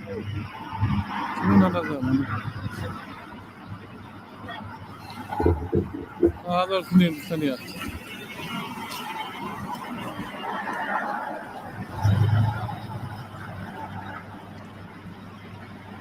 هذا واحد ثاني هذا واحد فوقه يا كثر.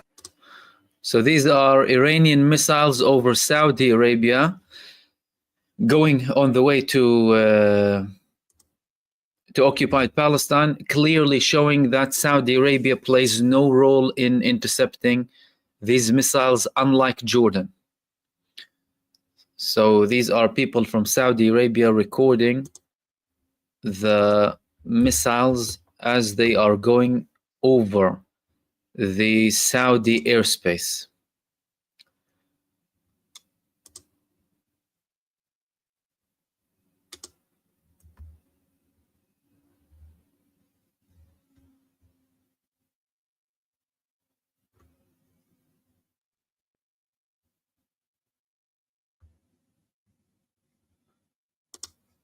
And more videos are coming in now from the West Bank, people celebrating the attacks. Let's have a look.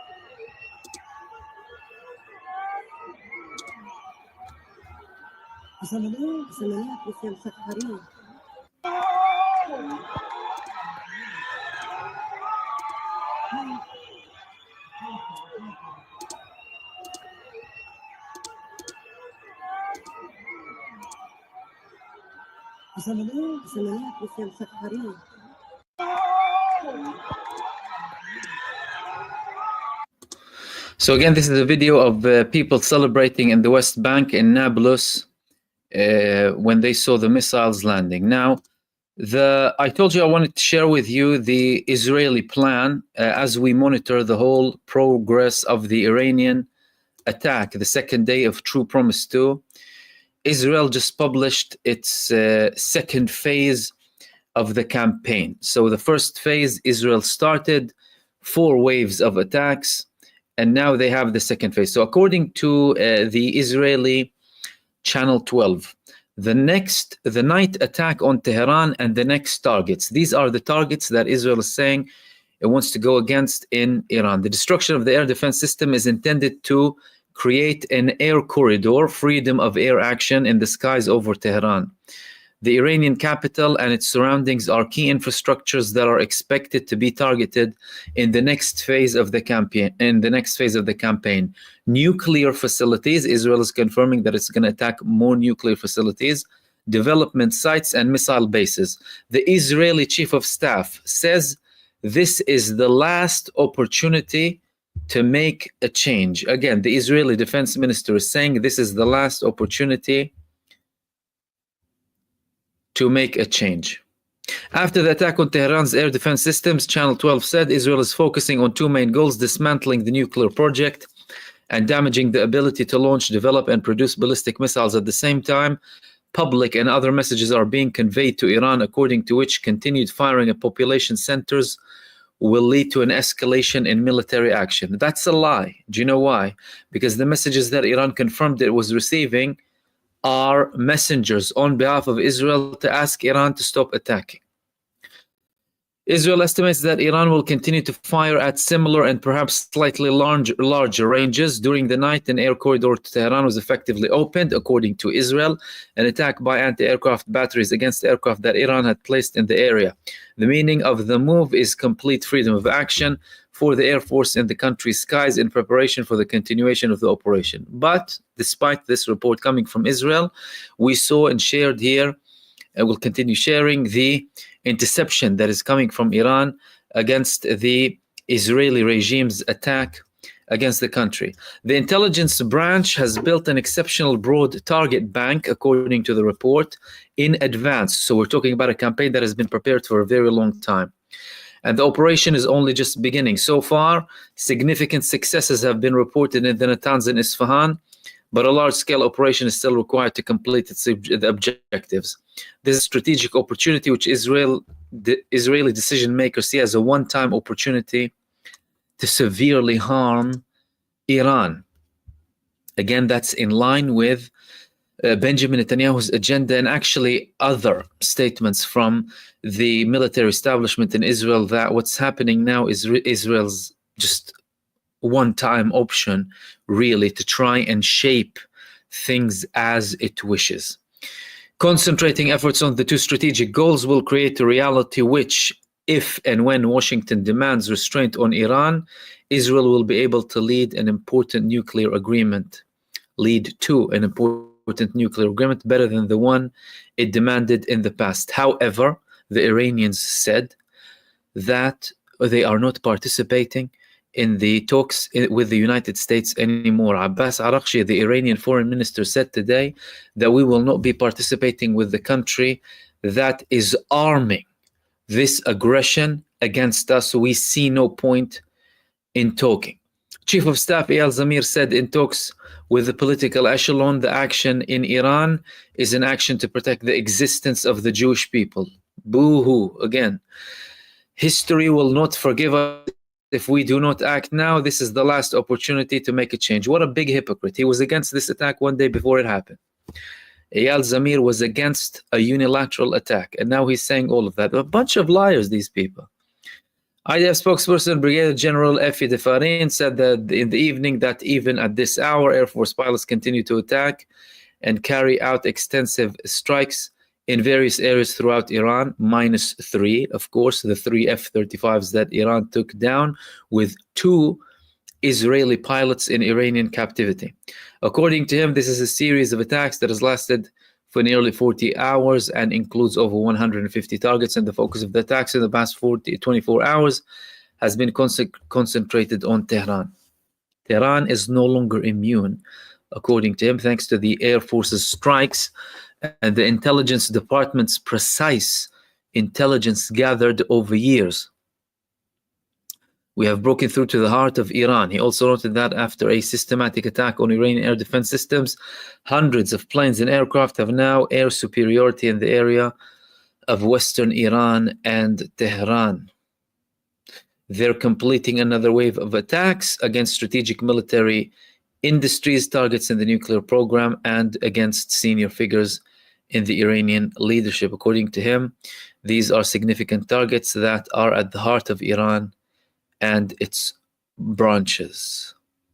One of them is a launch site. This site launched shafts and dozens of missiles were found that were inserted into underground tunnels. This is a significant site that was even showcased in a propaganda video of the Iranian regime in the past. Again, no verification of that, but this is a statement coming from the IDF spokesman. The missiles stored were supposed to be launched on Command Day against Israeli citizens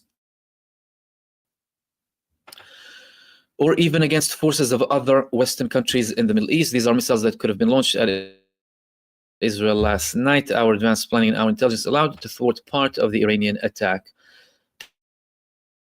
plan. Well, again, there's confirmation coming from them trying to say that, we have everything under control, but not very accurate. In the meantime, Israel is confirming, by the way, that there are 4 people have been killed in the attack that was carried out in the northern part of Israel. The reports that are coming in the past couple of hours show that the most intense attack was in the north. There is now a confirmation coming from Israel that they are suspecting there's a hostile either drone or missile coming from the eastern border, from the Jordanian side. So clearly Jordan is intercepting, but the interceptions are not going very well. And previously I shared with you some images of the damage that has happened in Jordan after the Jordanian forces intercepted an Iranian missile.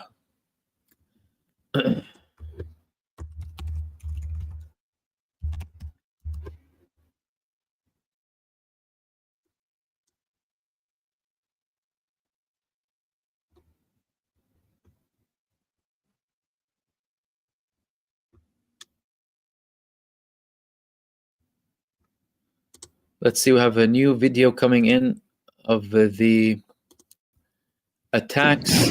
Let's have a look.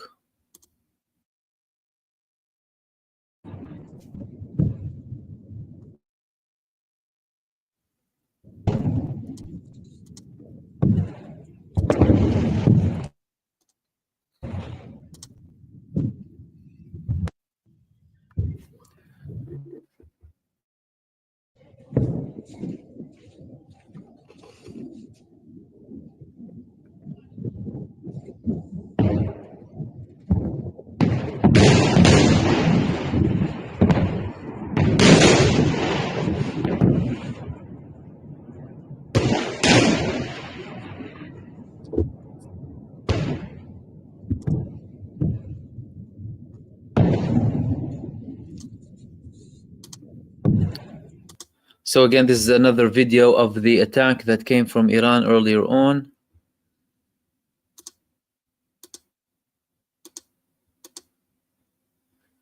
In the north of occupied Palestine.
PR public relations of the IRGC are giving us new information about True Promise 3's operation that took place today.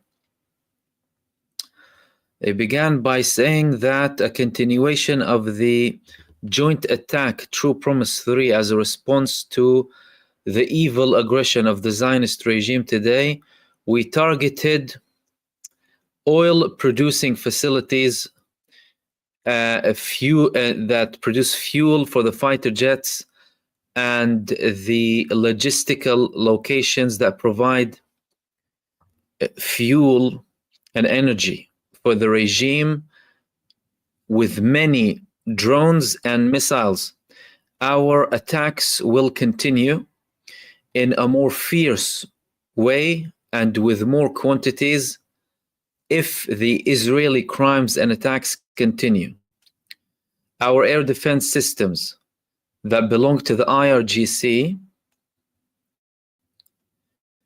they managed to intercept and destroy 3 cruise missiles and 10 drones and dozens of small UAVs that belong to the Israeli army all across Iran. So Israel is using not only fighter jets, but cruise missiles, drones, and UAVs. As a matter of fact, these could be the big portion of what Israel is using. By the way, Israel tried to say that, 200 fighter jets went to Iran. That was a bit of a stretch. And from the reports that came from Iran, it didn't look like it.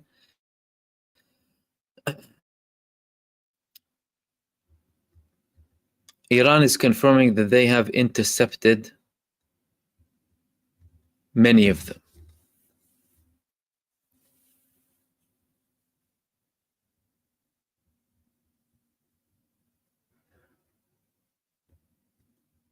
And Iran also said that all of the ammonium storage locations that have been that have been placed by Israel in the port of Haifa to manufacture explosives have been destroyed.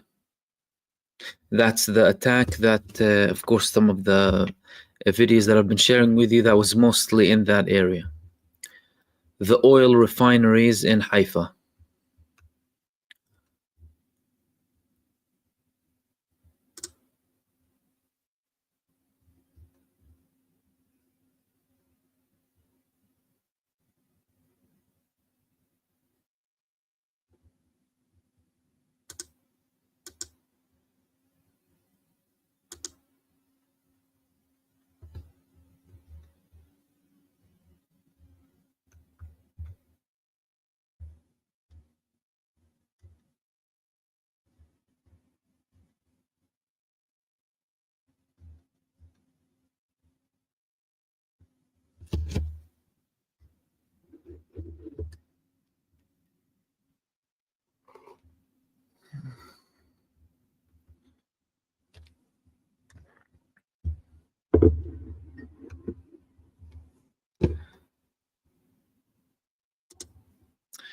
And this was the moment that one of the most advanced missiles, probably the missile that Iran said it will shock the world, was landing today. Let's have another look at it.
And this, of course, was the initial video, some of the first videos that were published of the missiles landing in the oil refineries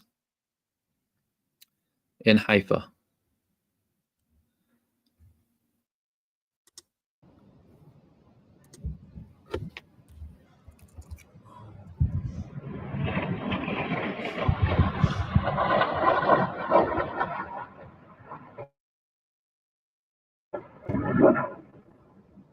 Oh shit.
So this is another angle as well of the attack that happened.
So Israel is just now saying that they're preparing for a second wave of attacks. So far, we've seen one wave today coming from Iran, apart from the drone that took place in the south of Israel.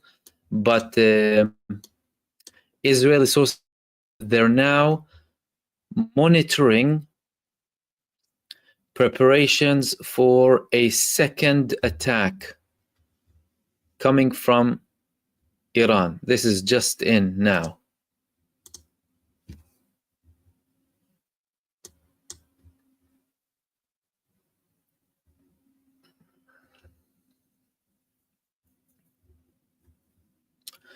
Sean, Hurl, Malcolm, and Esdras, thank you, and everyone else participating in chat, and everyone sending supers as well. Sean is saying, why is Nevatim Air Base still functional? Well, we don't know if it's functional or not, or to what capacity, because Iran yesterday, with their attack, they said that they targeted all of the bases that Israel used in their attack against them. So that would be, and they mentioned two names. As a matter of fact, the Iranian general Vahidi, he said that the two of them were Nevatim and Uvda, and both of them are in the south of Israel.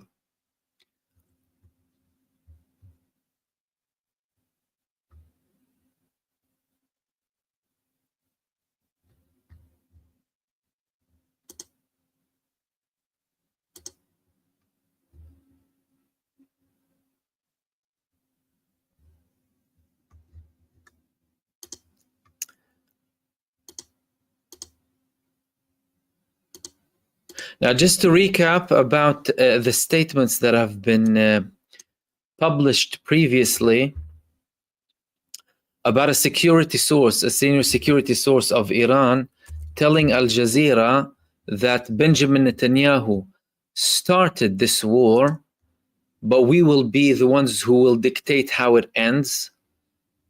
And it won't end unless Benjamin Netanyahu, his government and regime end. That's coming from Al Jazeera, quoting an Iranian official.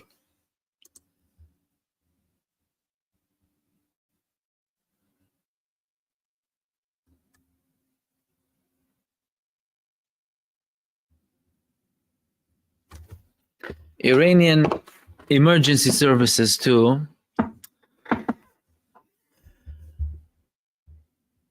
Iranian service saying that they took measures, precautionary measures in advance by reducing the levels of oil in their locations in Iran to kind of minimize any sort of damage that they have. So they've reduced the number of petroleum in the tanks.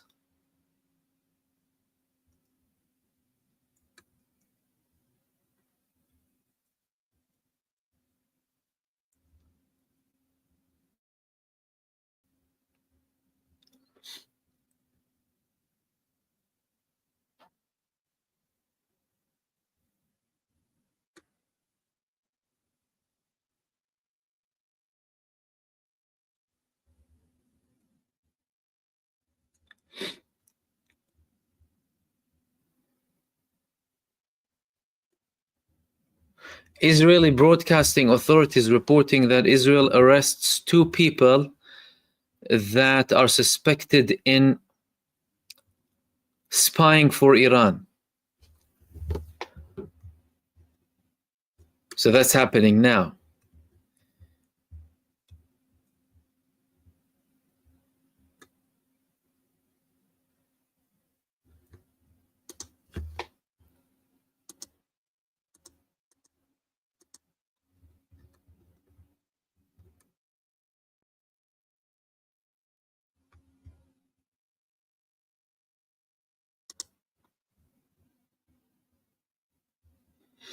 And again, the IRGC's second press statement today said that as a continuation of the combined offensive Operation True Promise 3 in response to today's evils and aggressions of the Zionist regime, we targeted the Israeli fighter jet fuel production facilities and energy supply centers with a multitude of drones and missiles.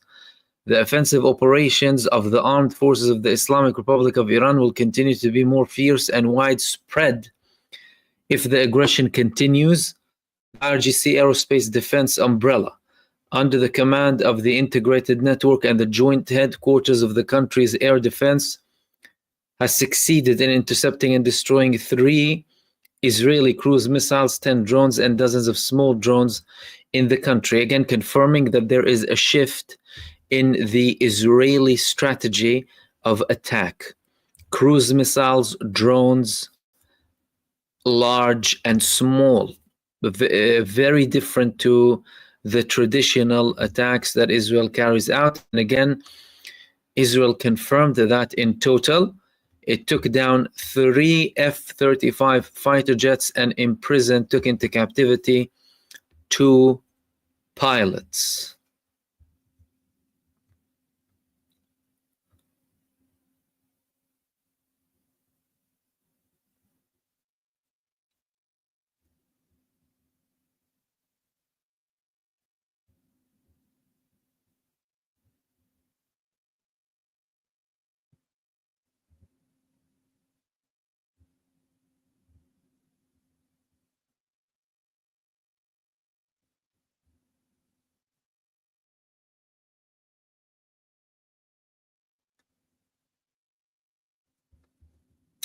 Now listen, the interesting part in all of this, by the way, is the fact that Iran so far used the old generation missiles that it had based on the Shihab 3, the Shihab family of missiles. The only newer generation missile that Iran used was the one that had a tremendous level of speed that I shared with you earlier on,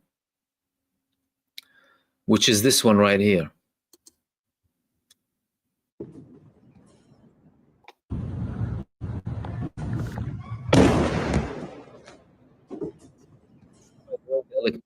Going off after this missile lands. Look, everything becomes dark.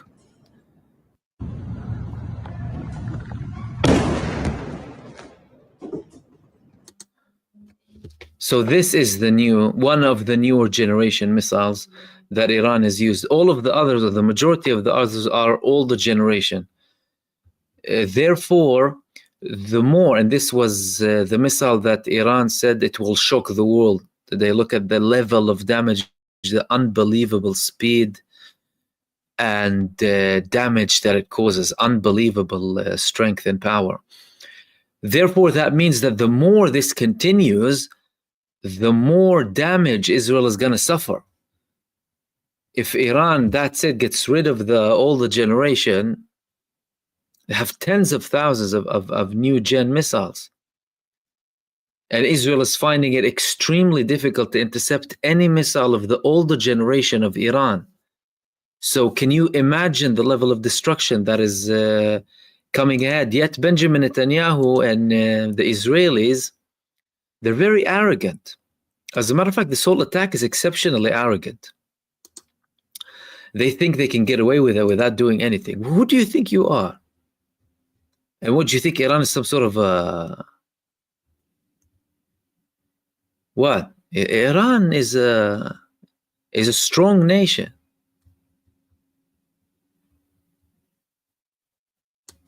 Now we have more images of the damage coming from Israel. Let's have a look at this video here. السيارات دي كلها السيارة ممكن معبي سلاح ولا معبي فيها غنادم فيها شو مش عارف. المهم ده كله الحياة الجات هنا قدامك بتاعت اندونيس سيارة الرايس ده والعالم هنا جاي تجارب شديدة خلاص. يعني حاجة ما مفهوم اسمها الأبواب تكسر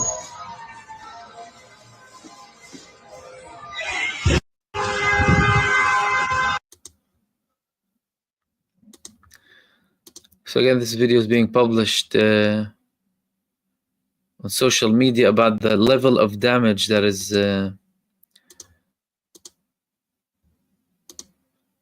being documented in Israel after the attacks of Iran.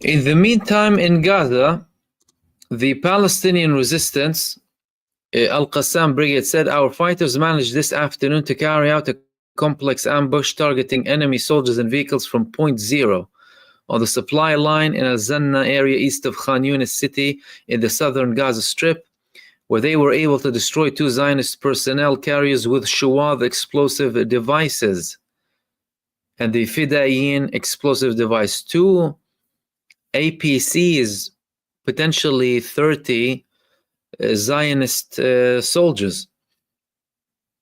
After that, the fighters advanced to and eliminated one of the soldiers from zero distance.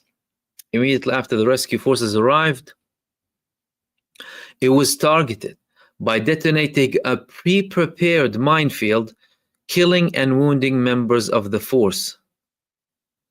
Our fighters monitored the landing of a helicopter for evacuation.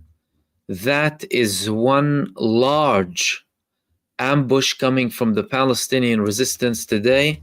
Of course, you know, all eyes are now on the attack in Iran, but we still have the genocide going on. But Al-Qassam brigades and Al-Quds brigades, the armed wing of the PIJ2, they have been carrying out very intense attacks today. Al-Quds brigades, they launched missiles, and the Al-Qassam brigades were having this large ambush against the genocide forces inside of the Gaza Strip.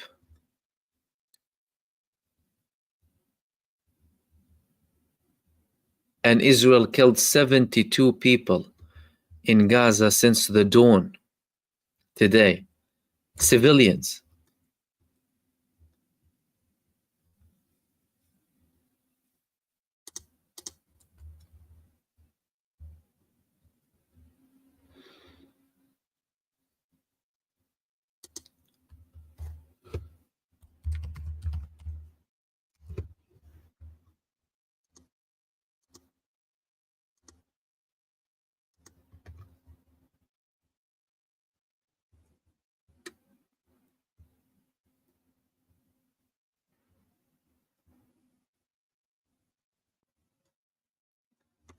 And if you didn't join me from the beginning, the Israeli channel 12 earlier on said that security officials after a security cabinet meeting in Israel are expecting that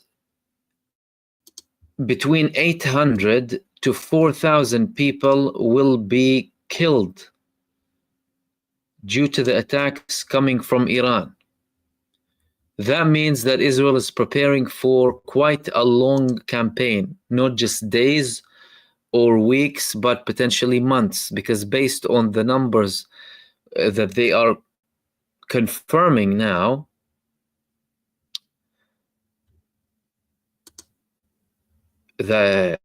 so far they have less than 10 killed, they're saying. So we're potentially talking about months.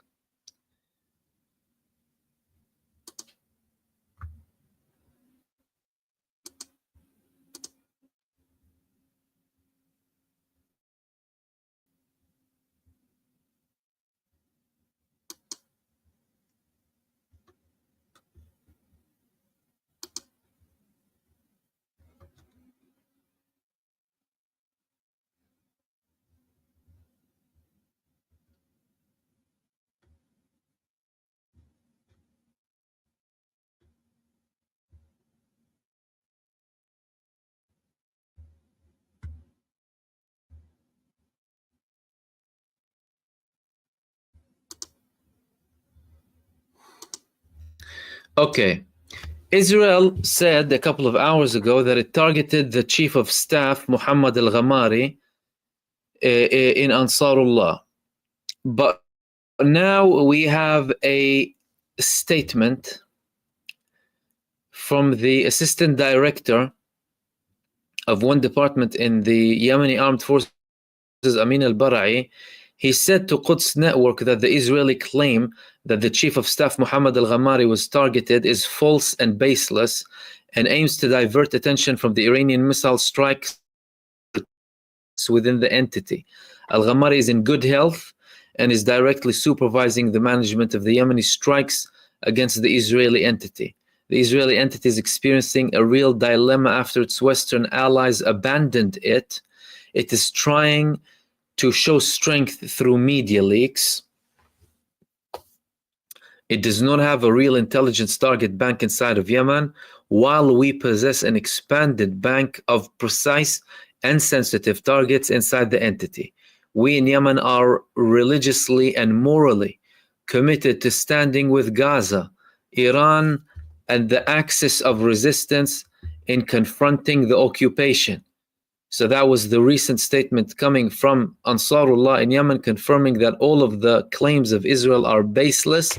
They did not target the chief of staff and he is in good health. It's to divert the attention from the strategic hits it's getting from Iran, and that they are reaffirming that they're standing with Gaza, Iran, and the axis of resistance in confronting the occupation. And then we had another statement coming from the leader of Ansarullah, Abdul Malik and Houthi, saying that we are standing with Iran. And if you're joining us now, we're covering the latest huge attack that's coming from Iran against the Israeli regime.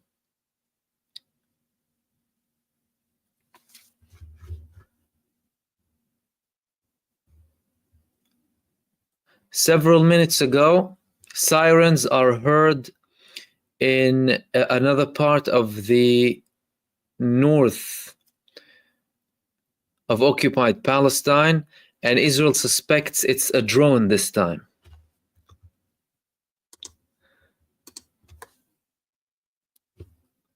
That could be the second attack coming from Iran, because so far we saw one attack.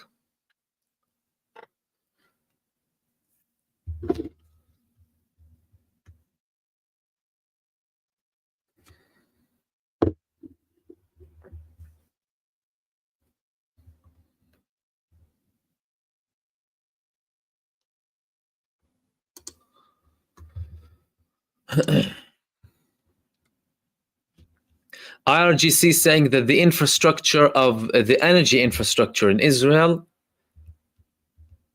faced missile attacks and drones too.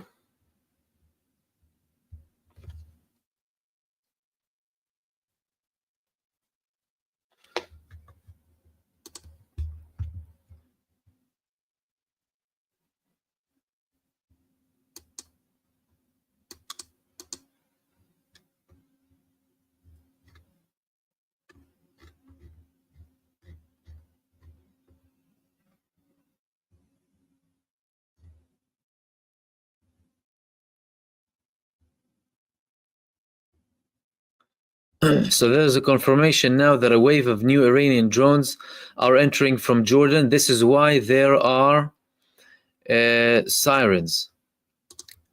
So this was the recent publication coming from Israel that they are monitoring drones entering through Jordan. So Jordan is doing a bad job intercepting. So far they intercepted 2.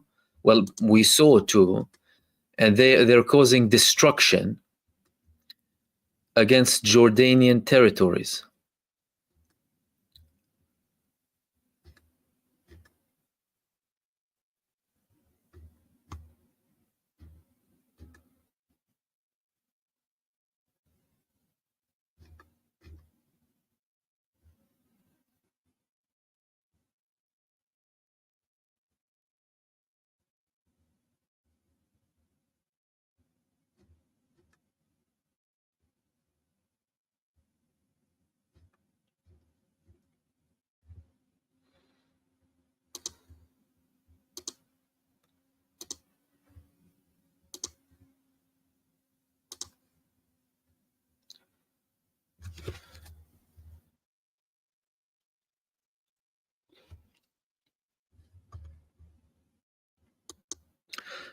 This is the damage. If you haven't seen this video, by the way, these or some of the recent images that are coming in, the level of damage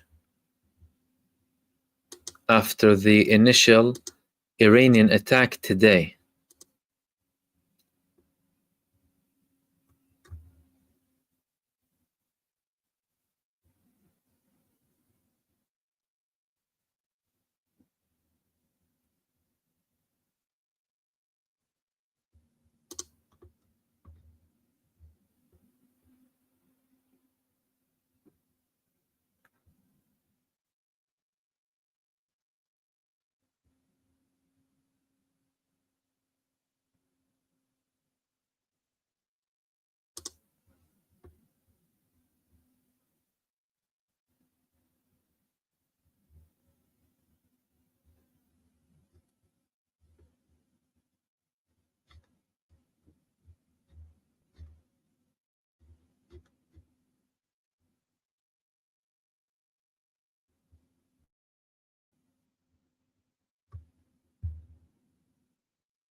Okay, I told you about Israel arresting people on suspicion of operating for Iran.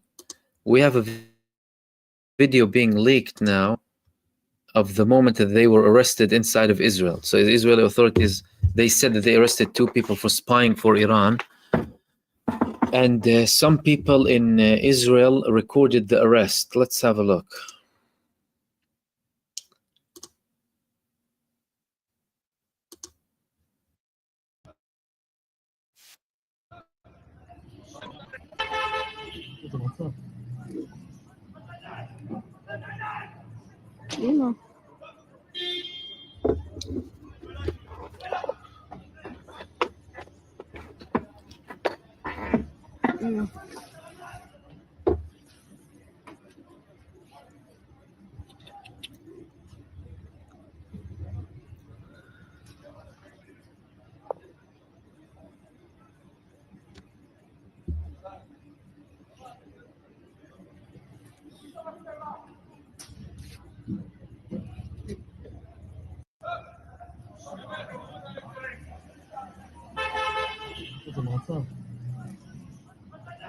So again, the Israelis are publishing this video of some people being arrested, reportedly on suspicion of working for Iran.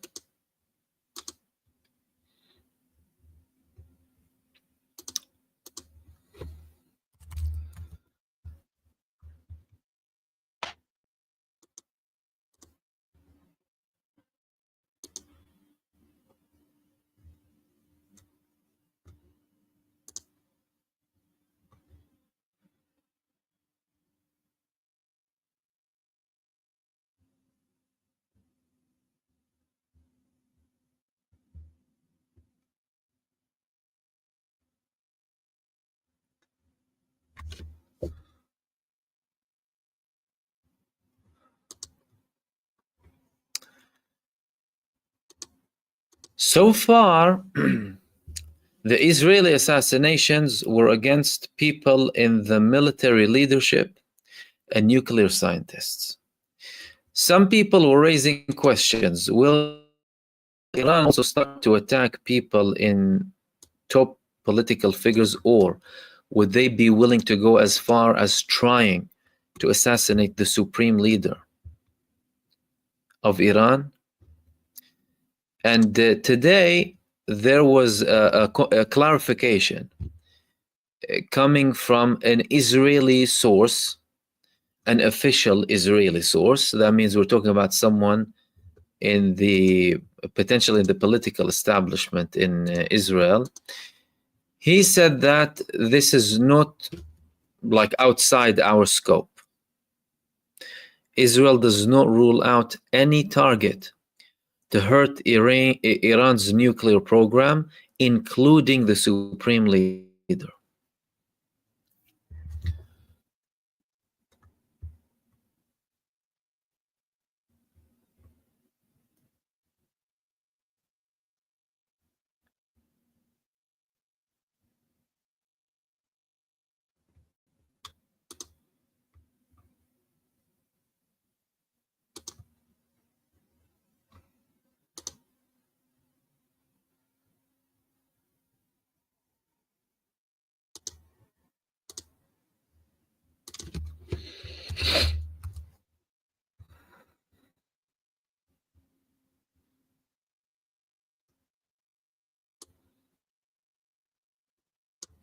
Okay, it looks like there is a wave happening now of drones, maybe, because there have been repeated sirens in the past 25 to 30 minutes. And now there is another siren on the borders with Jordan.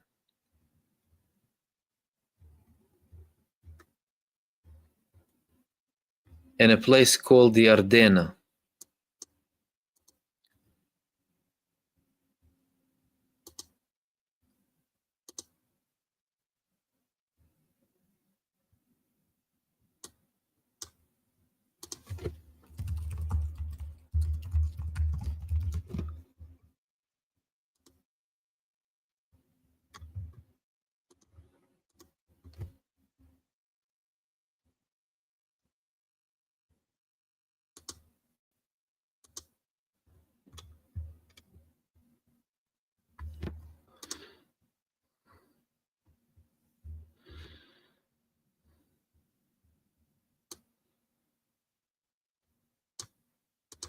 So these are the areas that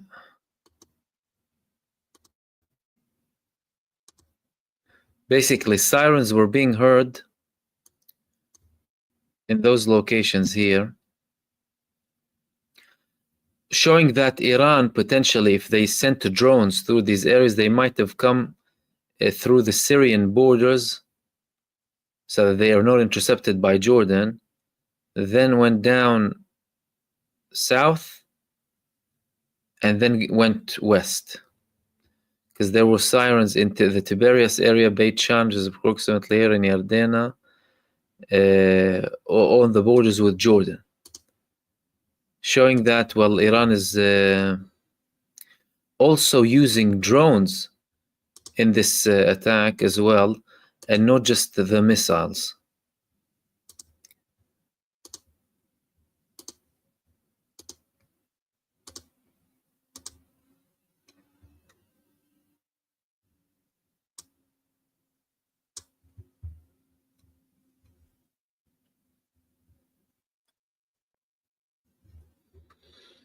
And thanks again, everyone, for tuning in. Matlas X, thank you for your super set. Mahmoud, what is the mood like in the UK right now after seeing this roller coaster in Israel, Palestine the past few days? Well, the mood in the UK, I believe, is no different than the mood globally, where people, and I've heard many people saying, I am not usually a person who likes wars or anything, but I can't help but feel happy for seeing Iran attack Israel. So you have, of course, the people who were waiting for any country to attack Israel. There was a global campaign on social media that was suppressed very heavily, calling for military action. And we're talking about people from Western countries asking for a military action. There were polls conducted in the United States. Over 80% of the population, even more than 90%, supported the US bombing Israel. Funny enough, see how detached the governments are from the population. And I believe that same sentiment is shared by the global population. I mean, any person with an ounce of decency, a functioning moral compass, and a pair of eyes saw what has been happening in the past year and a half. A full-blown genocide. And they saw how all of the excuses and propaganda that they were fed, all of the brainwashing and the toxic venom being planted through either scare campaigns, labeling, constant propaganda against them, against their awareness, to stand with the oppressor by people like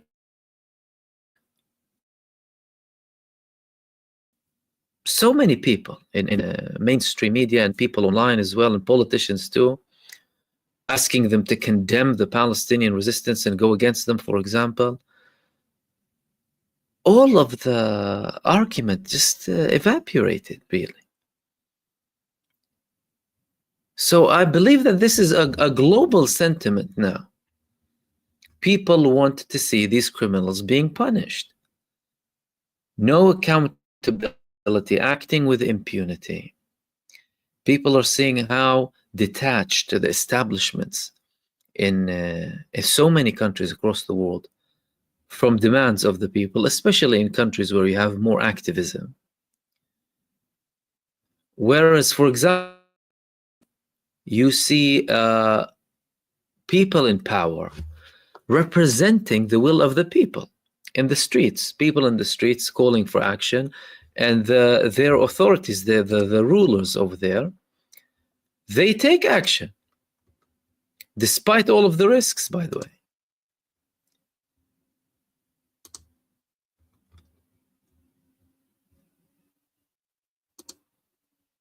And by the way, although this was, people were saying this on social media, and a couple of non-official mainstream outlets said that, now Israel is confirming that in the midst of the war, 2 Israelis arrested on suspicion of spying for Iran. So that's confirmed now. People clearly active now inside of Israel for Iran, and they have been arrested. And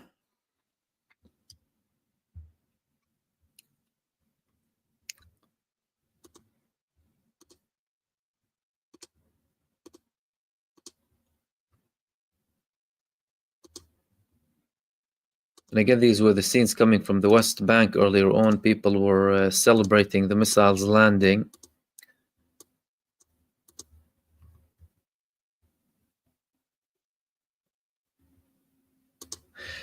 Okay, what Iran is doing now, by the way, could be the beginning move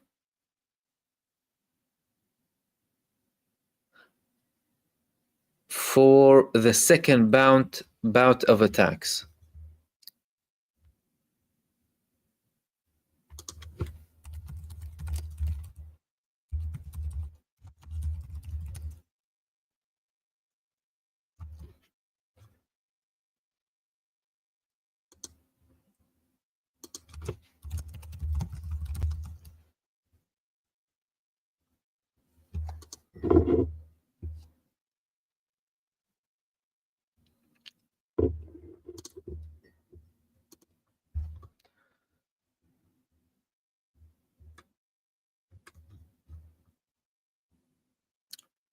The Lebanese network Al-Manar is saying that U.S. aircraft carrier Nimitz located near Vietnam receives emergency request and heads towards the Arabian Sea. That's coming from the Lebanese Al-Manar. I haven't seen that in other media outlets, but this could indicate that the United States is potentially going to be dragged into this.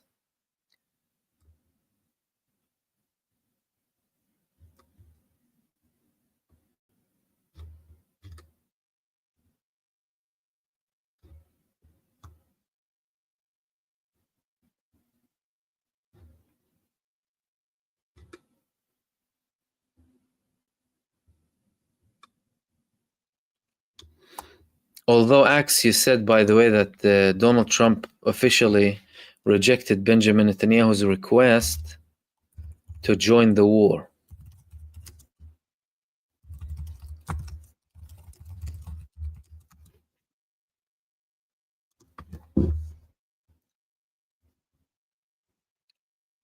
So we have this report here from Axios. Israel urges the US to join the war with Iran to eliminate the nuclear program. Israel asked the Trump administration over the past 48 hours to join the war in order to eliminate its nuclear program, according to 2 Israeli officials. Israel lacks the bunker buster bombs and large bomber aircraft needed to destroy Iran's Fordow uranium enrichment site, which is built into a mountain and deep underground. The US has both within flying distance of Iran.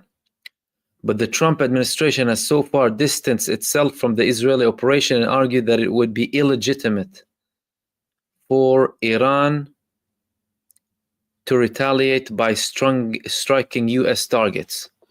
Directly attacking Iran, even if the US involvement is limited to bombing a single site, would pull the US directly into the war. However, if Fordow remains operational after the operation ends, Israel will have failed in its goal to eliminate Iran's nuclear program. Now, the official, according to Axios,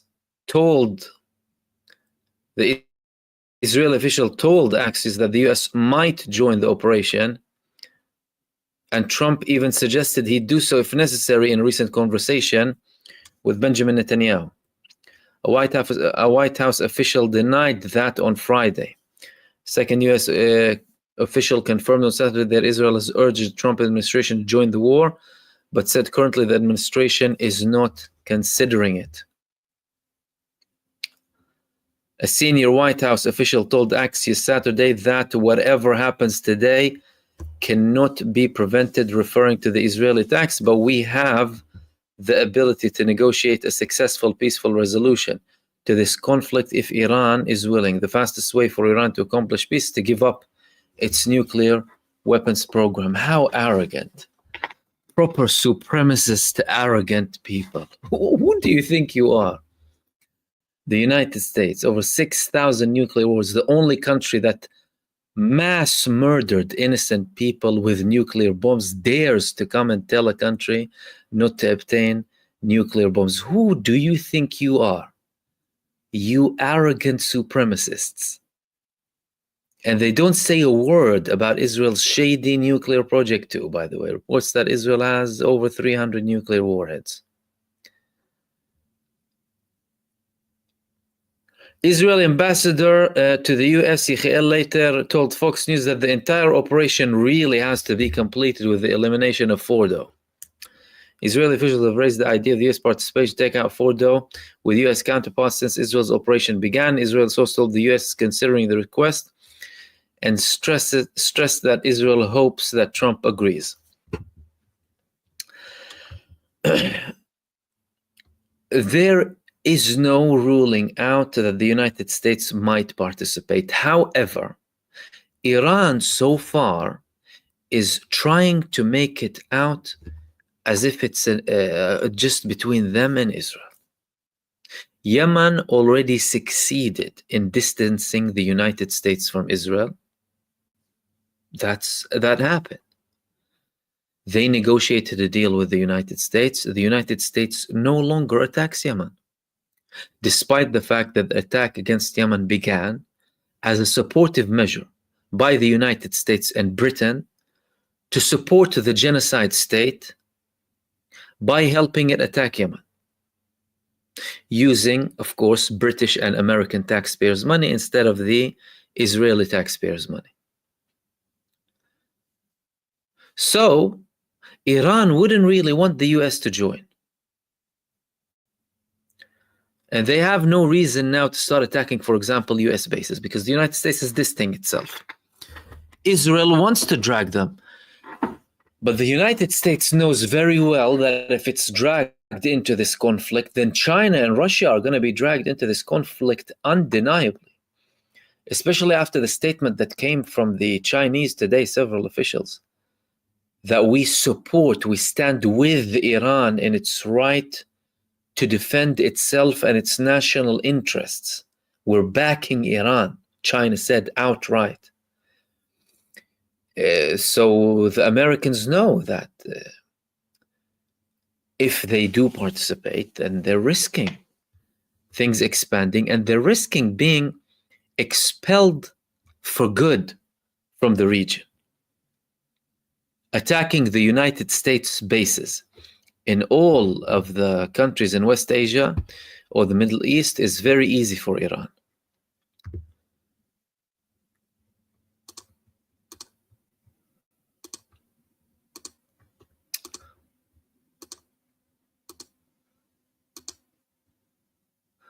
Okay, let's go back to the latest updates, because there were talks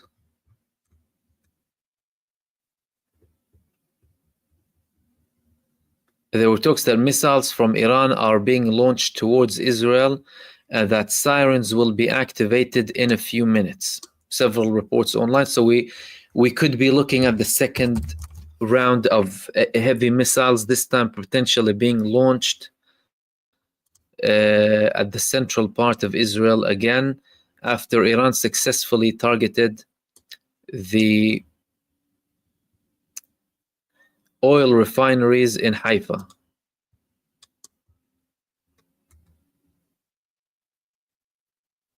Okay, yes, absolutely. That's confirmed now. Okay.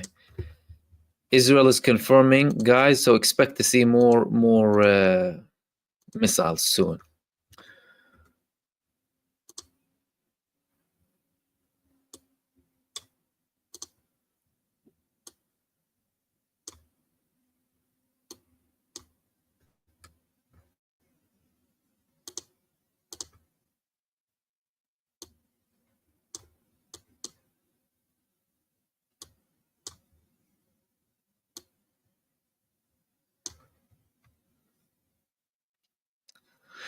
Here we go. Barrage from Iran on the way, alarms in the coming minutes in large areas of Israel.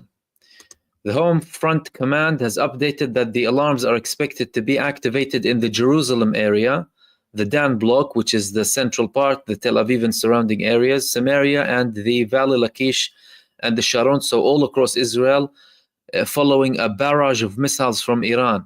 At the same time, alerts were activated regarding intrusion of UAV in Ain al-Tziv, Rehov, Shluchot, Tel, Teomim, Reshafim, and other communities in Beit Shan, which means that Iran potentially sent those drones as an initial kind of move to potentially exhaust any air defense systems that are in the area before they launch their hypersonic ballistic missiles. This is the latest that's coming now. So we're waiting. We're waiting to see what happens with this round.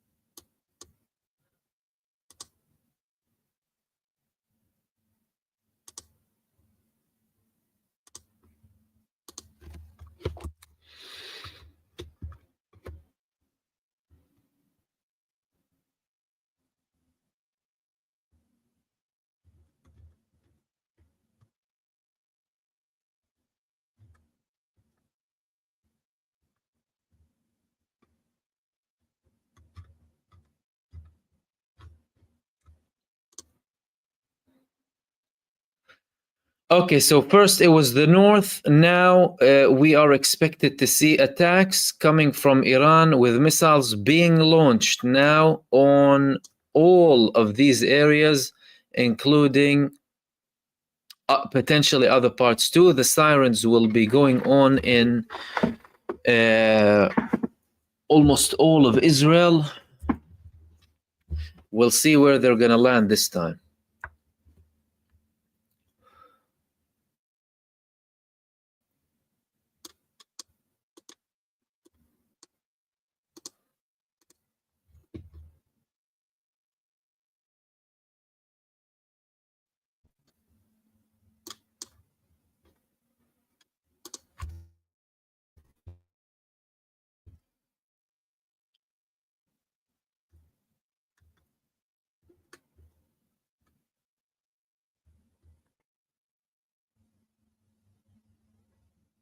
Sirens are now sounding, by the way.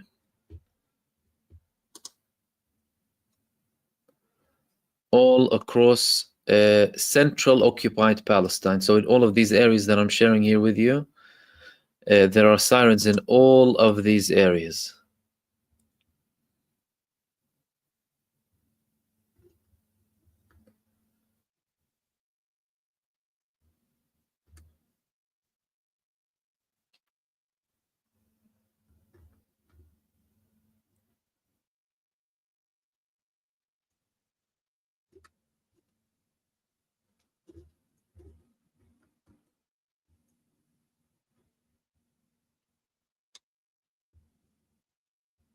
So first it was primarily Haifa, now it's Tel Aviv again.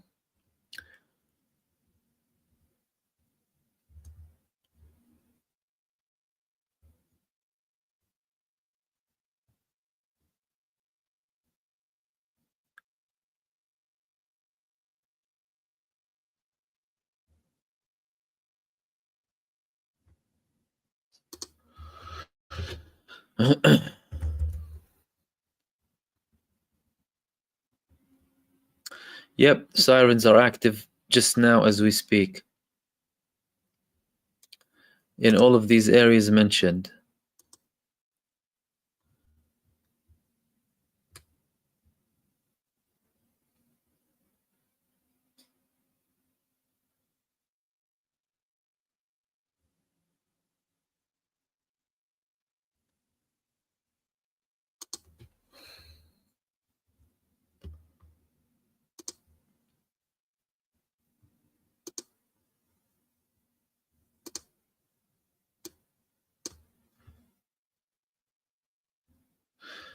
This is the most advanced missile that Iran launched so far today. One of the newer generation missiles. Of course, that they're emptying their old generation missiles. But now we're waiting to see what they're going to land in central Israel.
Okay.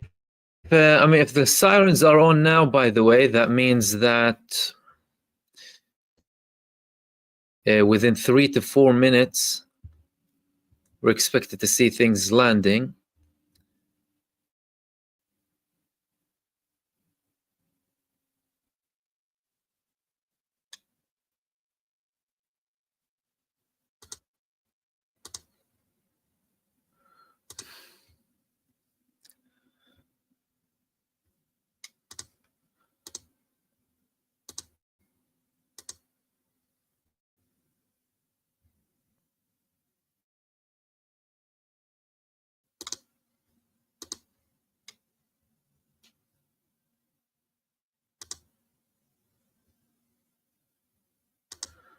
Let's try and see. I mean, this is supposed to be a live stream, by the way, from Press TV.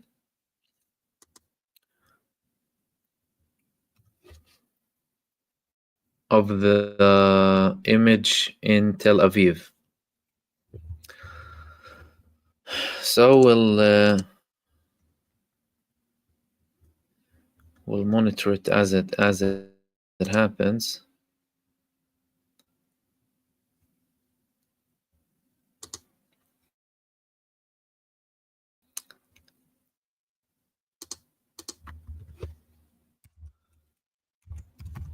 So far, Iran struck the oil refineries of Haifa. Most of their attack so far was concentrated on the north.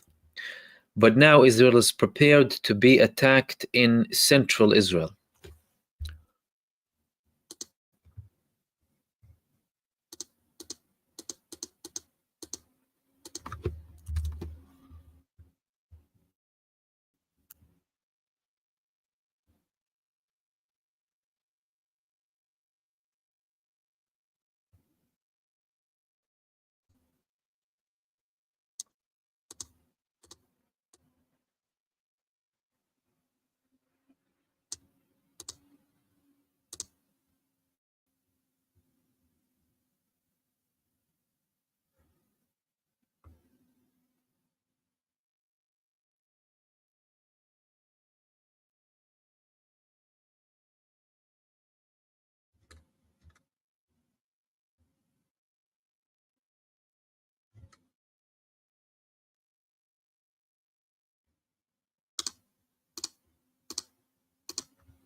Sense.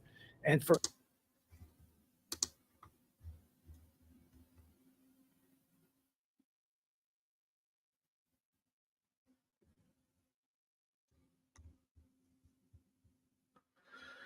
Okay, we have images of the missiles leaving Iran. Let me share this with you. Iran is publishing this video over here.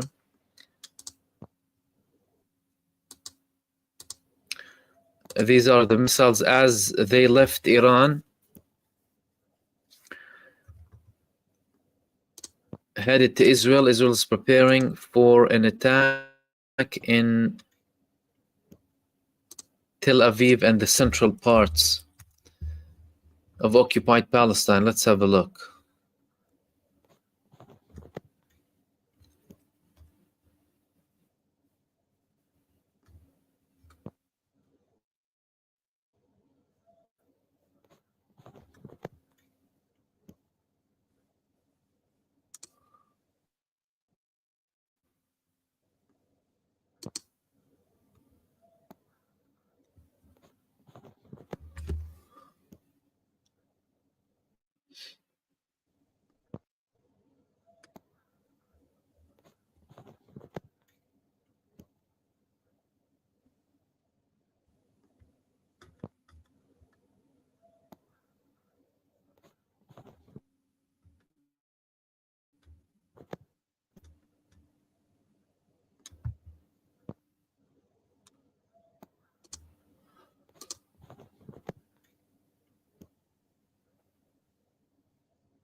Initial reports are coming in that very heavy explosions are heard in Tel Aviv now,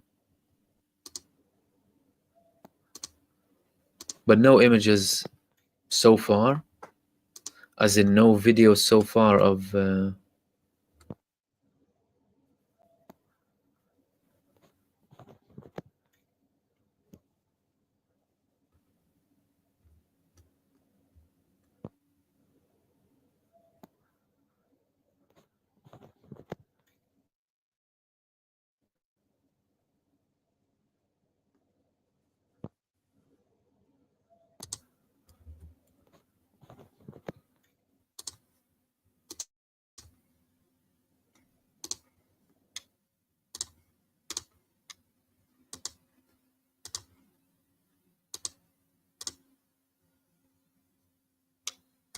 يا هون كله وقع يا طلع يلا حضر. This is more damage from HAIFA that's being published now as well. But let's have a look at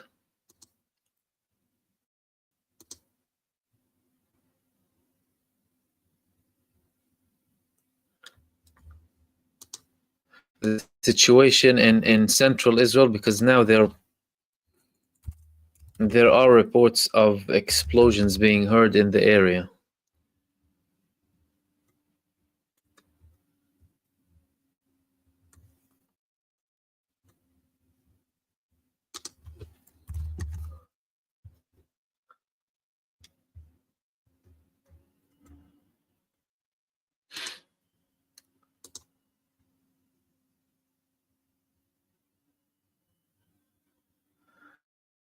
Okay, direct hits in several buildings in Israel, in Gush Dan area, the Tel Aviv area. Reports that a missile also landed in Jerusalem. Israel is just confirming this now. Direct hits in buildings, in multiple buildings in central Israel, and reports of missiles landing in Jerusalem too.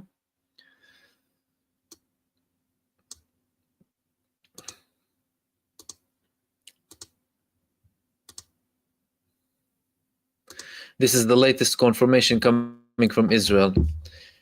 Security services teams went to several locations in the dam block and central Israel where buildings were damaged by the Iranian barrage. There were also reports of a fall in Jerusalem. Rescue teams also went to the scene. So the Iranian missiles indeed landed, and they hit multiple buildings in central Israel, and the teams are in the area. These were the images of the missiles while they were being launched from Iran. But now let's try and see if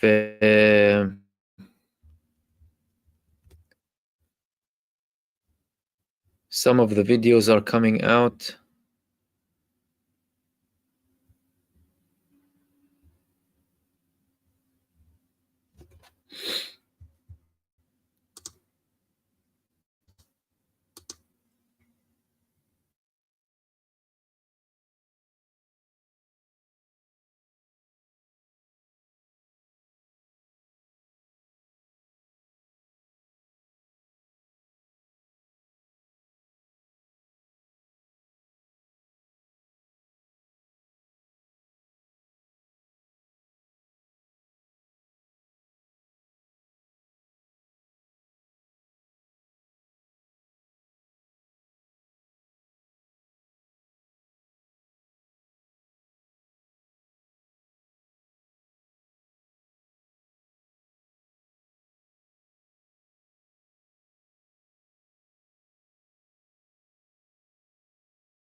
Okay.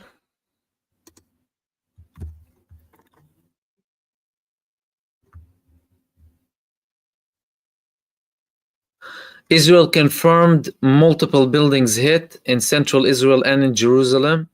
More sirens now being heard. So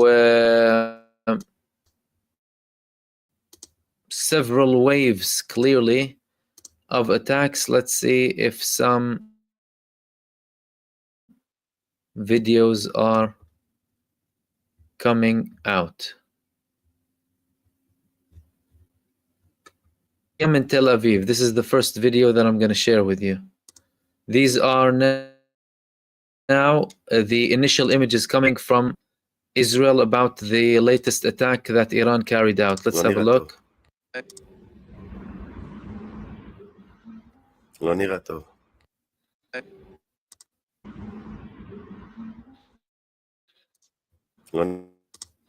It doesn't look well, the man is saying. That's from Bat Yam, which is an area next to the Tel Aviv area. This is the first video that is coming out of the recent attack that Israel carried out.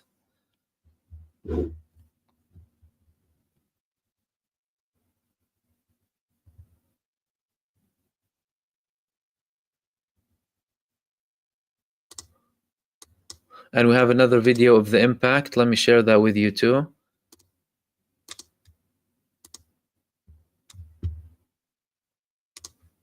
اظن نزل علينا تعال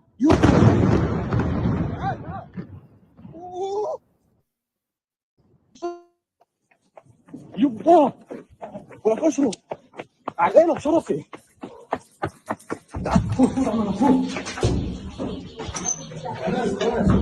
صورته بشرفي اظن نزل علينا تعال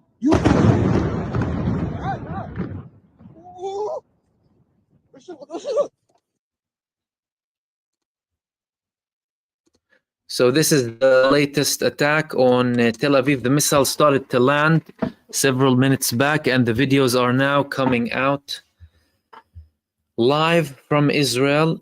This is the latest attack. Clearly,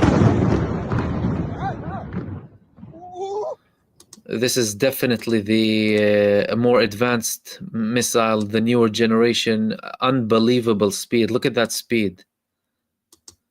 This is an unbelievable speed. Let's have another look.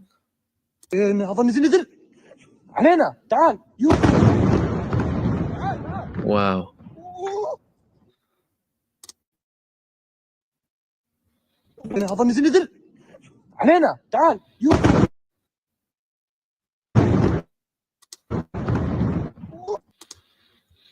Okay, let's see. So that's the first video that came out of the landing.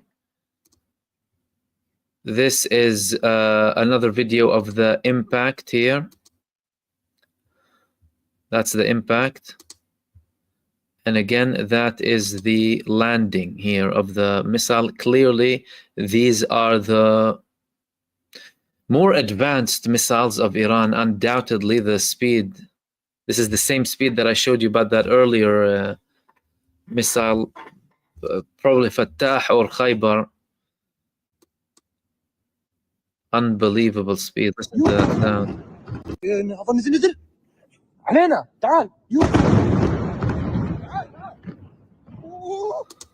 Okay, more videos are going to come out now. Let's have a look.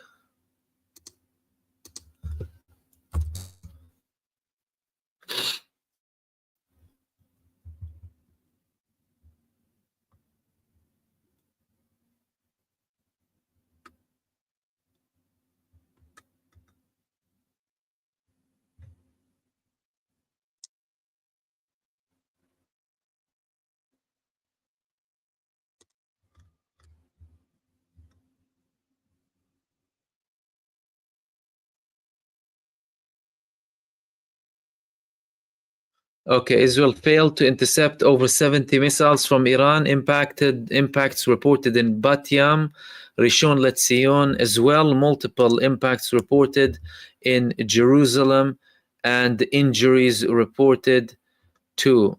These are, let me show you the latest images coming from people in the West Bank celebrating the missiles landing. This is one of the latest videos that is coming out just now. سيدنا محمد اللهم سدد الرمي اللهم صل على سيدنا محمد الله أكبر سلمت يمناكم الله أكبر اللهم سدد الرمي.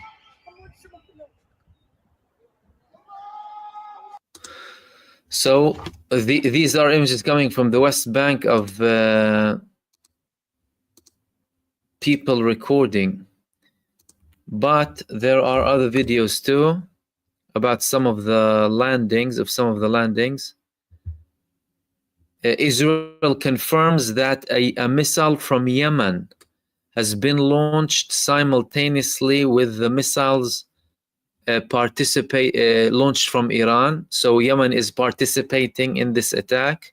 Israeli media is confirming that Yemen has participated in the recent attack that came against Israel. And we have more images of the latest missiles landing. Let's have a look here. Wow. Yo!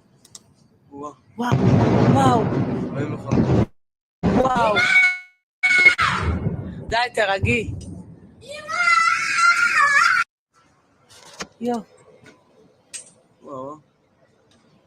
הנה עוד אחד. So these are the latest videos being published where Israel is recording these videos of the missiles landing in central Israel. Israel confirmed that more landings happened in Jerusalem too, with more than 70 missiles coming from Iran, but also from Yemen. And this is the damage in one of them. Let's have a look at...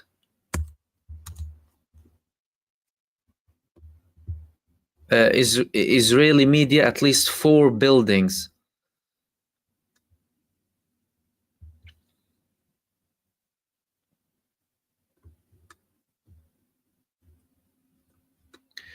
were hit directly.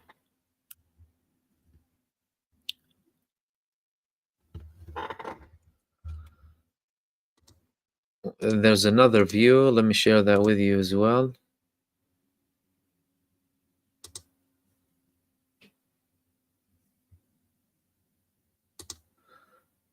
This is the latest attack coming from Iran. These are the missiles landing on the Tel Aviv area.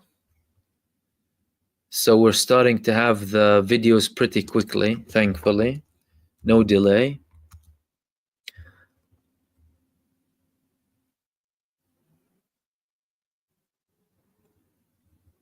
Ooh. Look at this. Look at this. Hold on a second. There's a very serious video too. Hold on.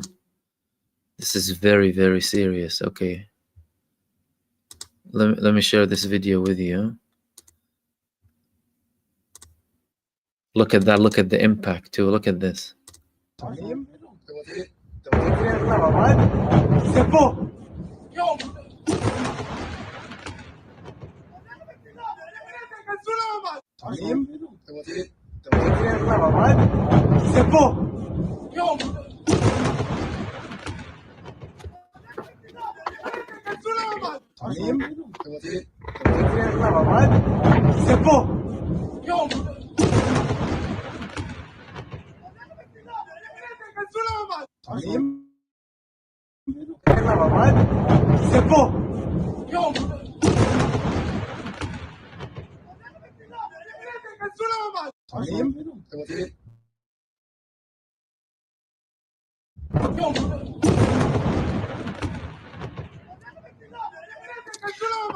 Wow. This is unbelievable.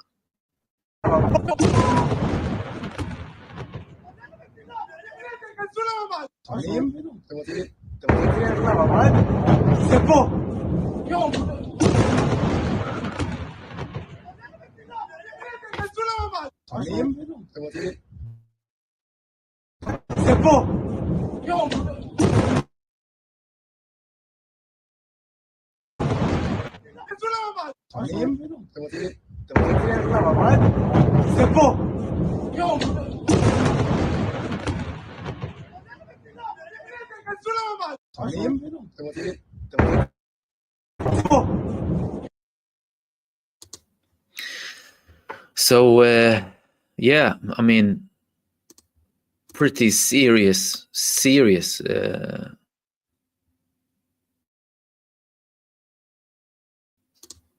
missiles being launched. There are more videos coming in as we speak. This is the clearest view, but there are more videos coming in. Let me share with you.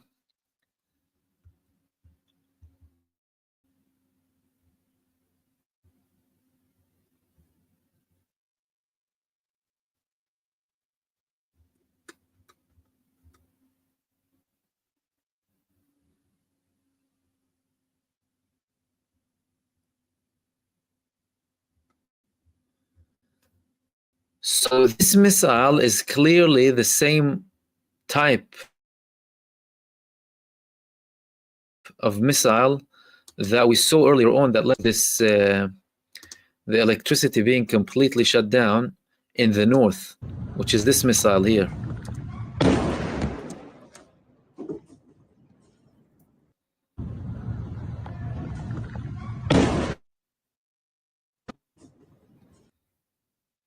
Did you see how all of the lights went off after this missile? These are the newer generation missiles, by the way, because Iran is emptying the older stock, and that's clearly the same missile that landed in the speed is phenomenal, the impact, the shockwave.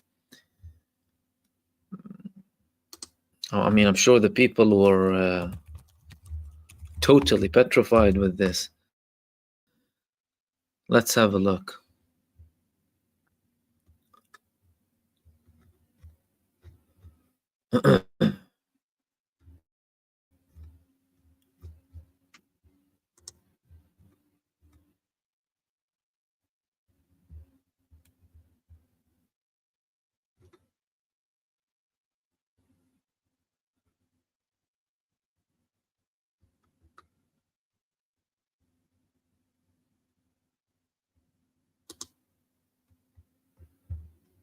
This is some of the impact. This is some of the impact now in Tel Aviv. There were buildings here next to it, clearly very severe damage.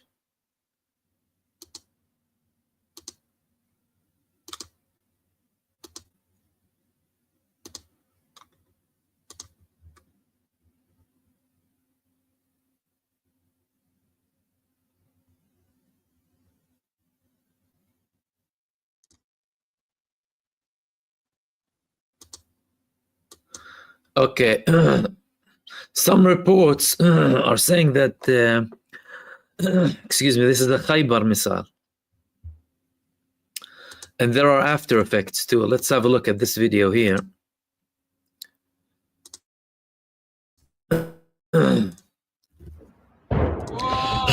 Holy shit.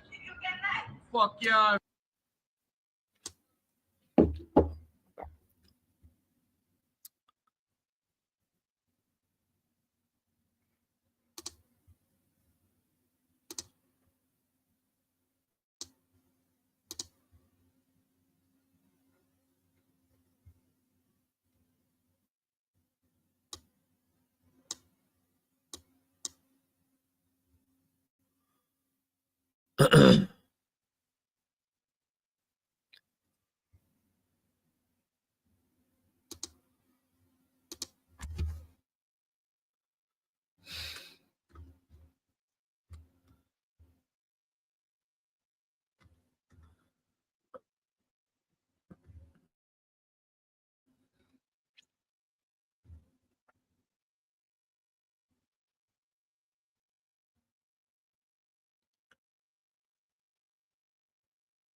So these are other videos being published now. More people are sharing more videos from multiple angles about the landings.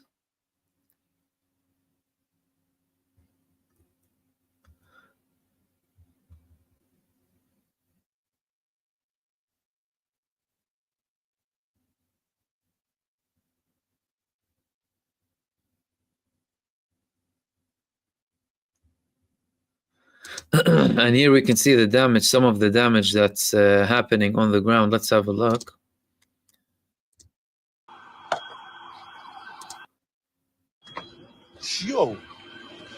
יואו! תראה את הכביש, דפוק. תראה את הכביש.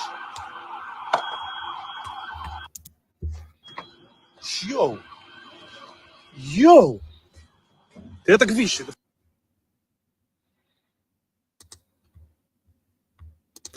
So again, more videos coming about the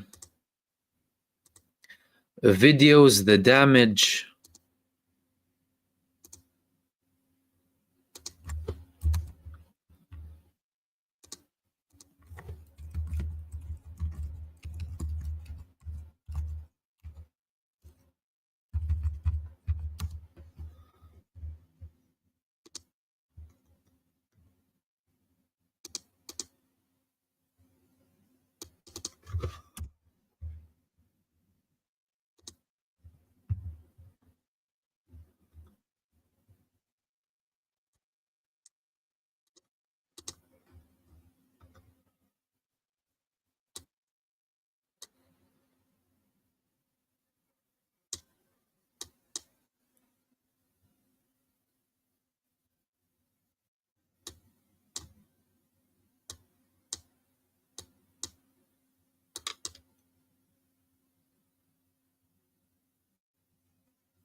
So these missiles are causing a lot of damage, and there are more videos coming. I'm going to try and share as much as possible with you from multiple sources. These are videos coming here from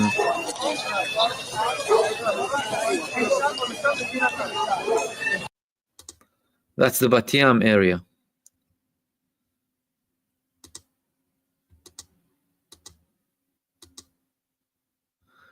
So these videos are literally coming just in the past few minutes. Look at the level of destruction.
هنا هذا خان هنا واي واي واي يا أخ صبور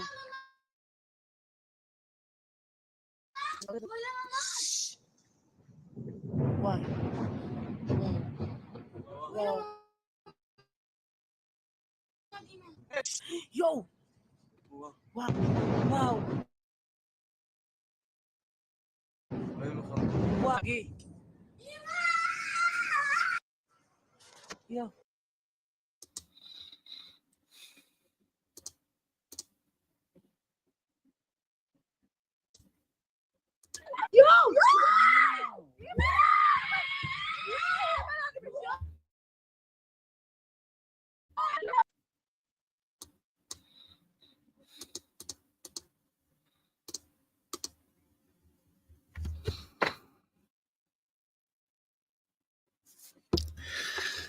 So officially, Israel is saying that there are dozens of people who have been injured, just as an initial number,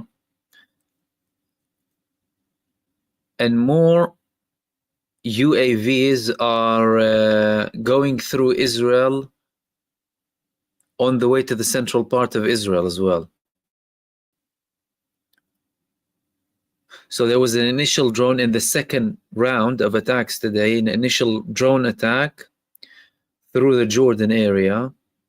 Then the missiles reported in multiple parts of central Israel, and then one in Jerusalem too. And now they're saying there are drones going in as well.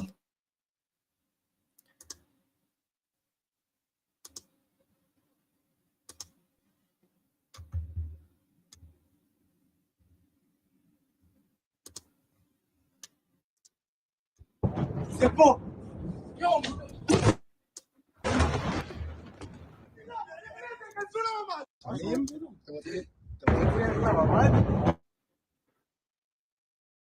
C'est bon.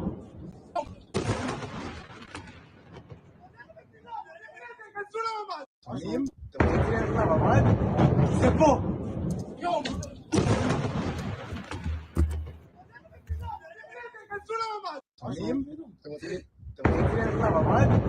C'est bon. Yo.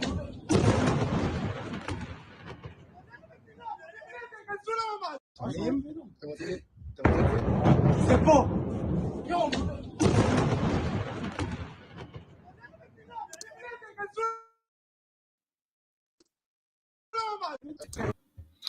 More videos are being published of the damage, and it's very, very area. Let's have a look.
Okay, let's see some of the...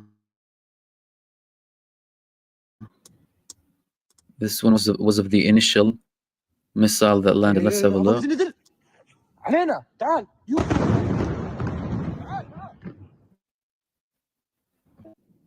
هذا نزل علينا تعال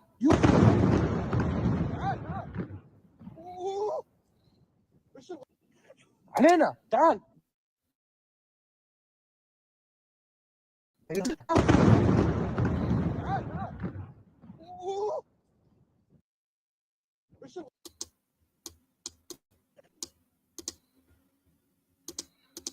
So we can see from the latest attack, by the way, from Iran, that they still were using some of the older generation missiles, but this one was one of the newer generation missiles because of the speed, intensity, and of the shock wave that it's making.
So these are some more videos of the damage that's happening.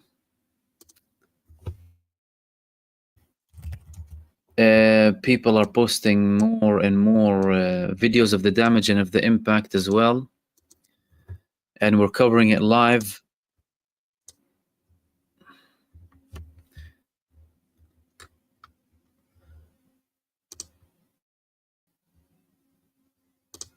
Okay, thank you so much everyone for tuning in, by the way, for this live stream. I see I have a couple of questions going in. Thank you for everyone as well sending supers, much appreciated.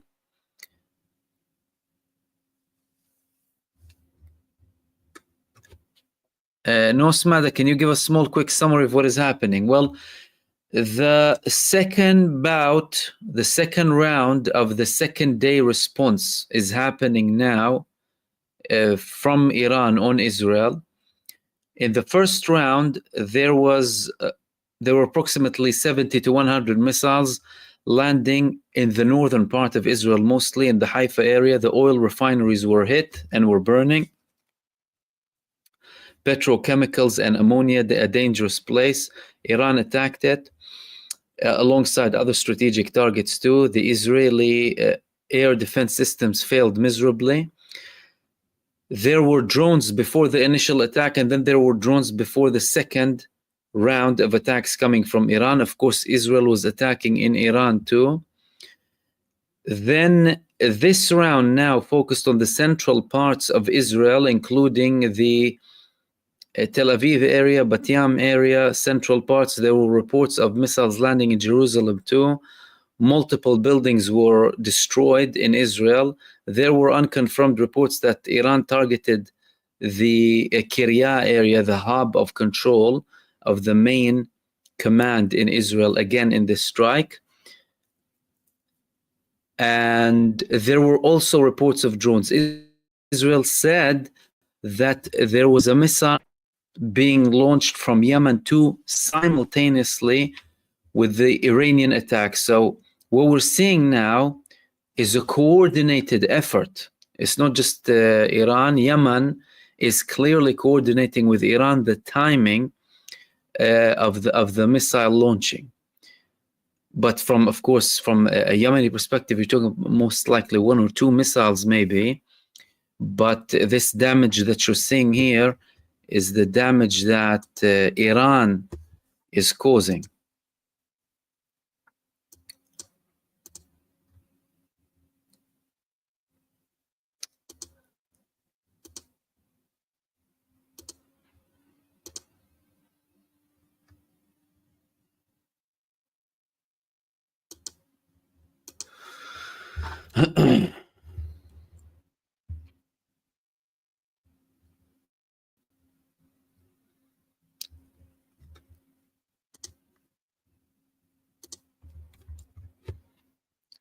Okay, let's see what the official statements are from Iran, whether they will have another round of attacks today or if that would be it for today.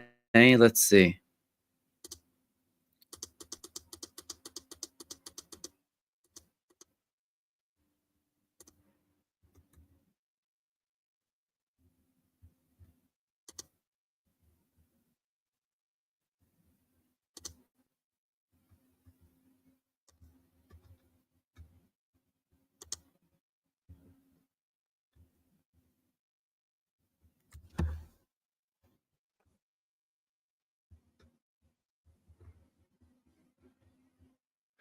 Israel said that it's facing a coordinated attack with missiles and drones coming from both Yemen and Iran too. More people are showing the damage that's happening in Bat Yam, which is next to Tel Aviv.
In effect, what we're seeing, guys, is a total failure from the Israeli air defense systems. It doesn't look like they're doing anything with all of the attacks that happened today from Iran, whether in the north or the central part.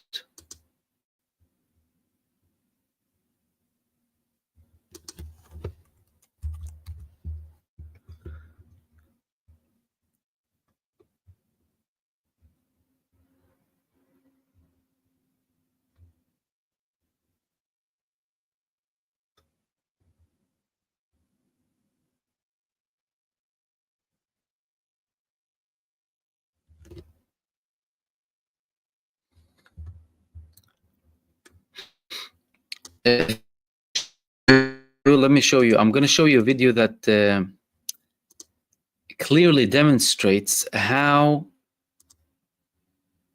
effective the Iranian missiles were and how much of a failure the Israeli Iron Dome is. Look at this video here. So you can see the Iron Dome trying to intercept, but it's doing nothing. Missiles landing. 1, 2, 3 missiles trying to intercept. Another missile lands. Another missile lands. And the interception missiles, it's like they're going nowhere. And more explosions from other parts too. So this is a huge failure for the Israeli air defense system, a huge failure.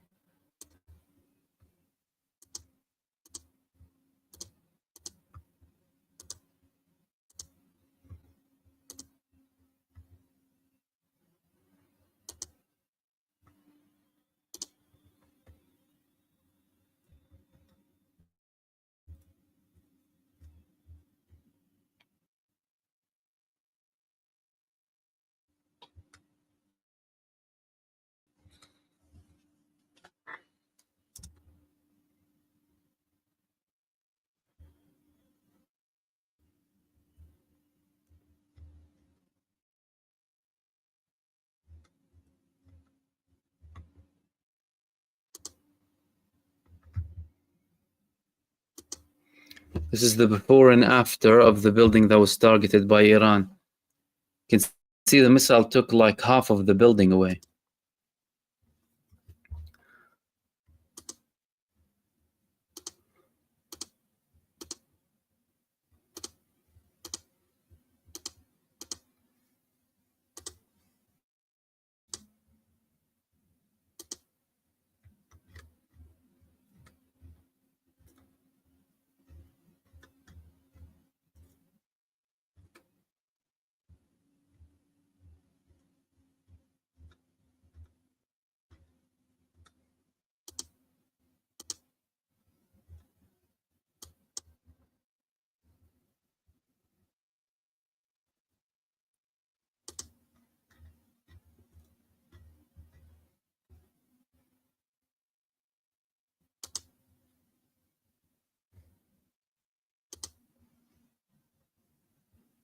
That's these are more buildings in Tel Aviv. Look what happened to them.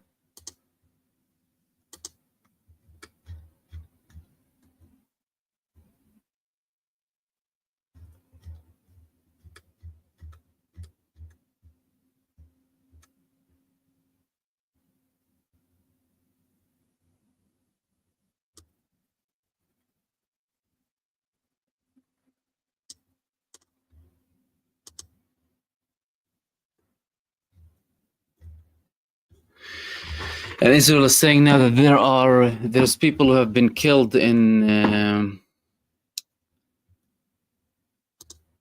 the strike on Tel Aviv and Bat Yam.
So again, that was the, I mean, that was the most significant, direct, close view that you can get of the recent attack. But more and more and more and more videos are coming. Thankfully, Israelis are not listening to the instructions of the Israeli army, and they're posting literally everything.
Thank you, everyone, by the way, participating in the chat. And thanks to everyone sending supers. Much appreciated. Nick, Oya, Maya, Michael, Ahmad, Eden, Du, Nosmada, Michael, Alsa, Danielle, Chris, Michael, Boomer, Michael, Sebastian, Michael, Nawal, Sailor, Gavin, Matlas, Esdras, Malcolm, Sean, Philip, Rajesh Tandon, Jesse, Karen, Naz, Zencat, K-Gang, Beamsy Smith, JD, Michael, JD, Michael, thank you very much. The Alchemist, Esdras, JD, ×4, Angela, Conrad, Egbertina, Jane, El Karaki, thank you very much for your contribution and participation. Everyone participating in the chat as well.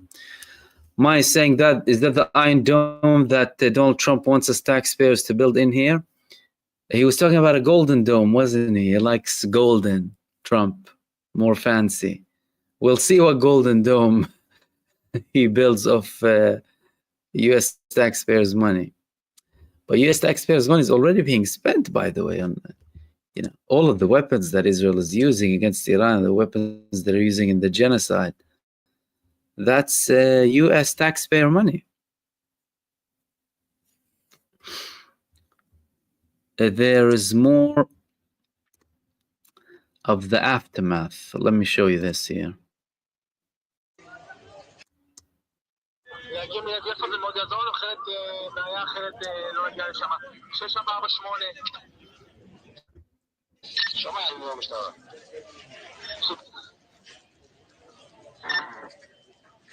6374 6374 אני שומע חבר'ה, המיקום שלנו זה המיקום של התפילה טוב, בפעמים יפה זה מאוד יעזור, אחרת בעיה אחרת לא נגיע לשם 6448 שומע עם המשטרה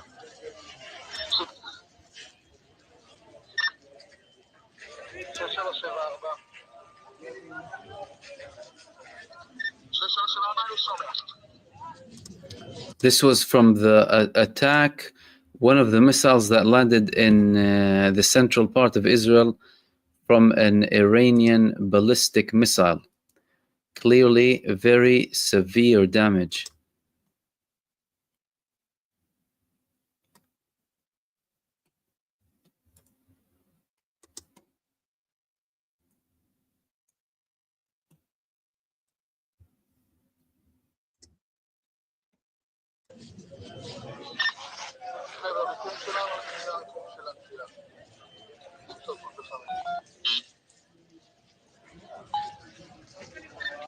להגיע מיד יפה זה מאוד יעזור, אחרת בעיה אחרת לא נגיע לשם 6448 שומע עם המשטרה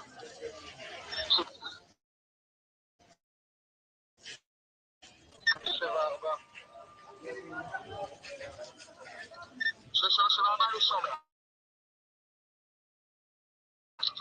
המיקום שלנו זה המיקום של התפילה טוב, בפעמים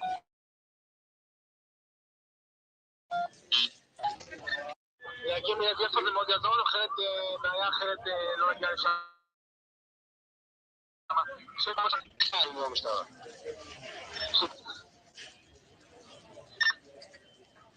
6374 6374 אני שומע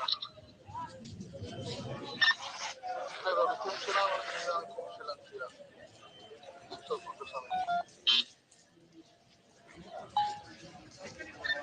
להגיע מיד יפה זה מאוד יעזור, אחרת בעיה אחרת לא נגיע לשם 6448 שומע עם המשטרה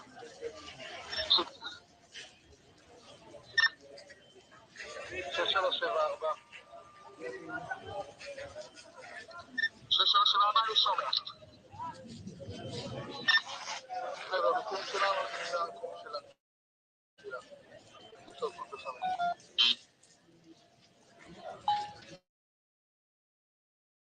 מאוד אחרת בעיה אחרת לא נגיע לשם 6448 שומע עם המשטרה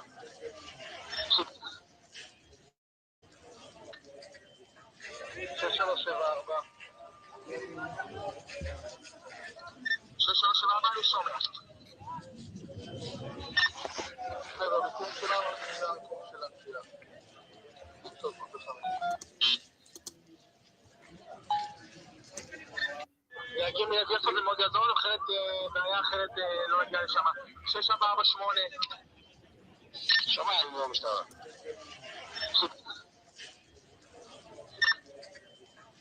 6374 6374 אני שומע חבר'ה, המיקום שלנו זה המיקום של התפילה טוב, בפעמים להגיע מיד יפה זה מאוד יעזור, אחרת בעיה אחרת לא נגיע לשם 6448 שומע עם המשטרה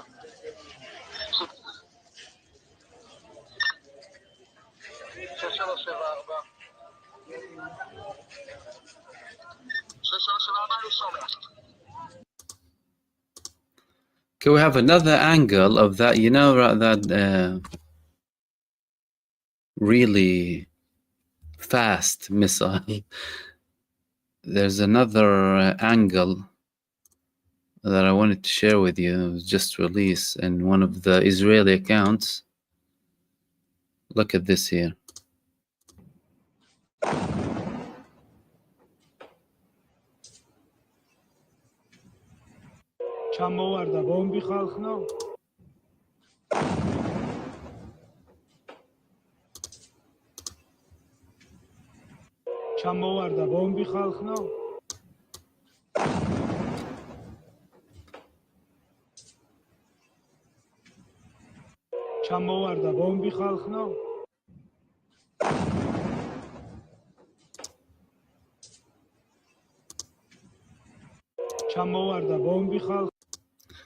So this is from the latest attack that Iran carried out on the central part of Israel. The initial attack several hours back was primarily in the north, in the oil refinery in HAIFA, near the HAIFA Bay.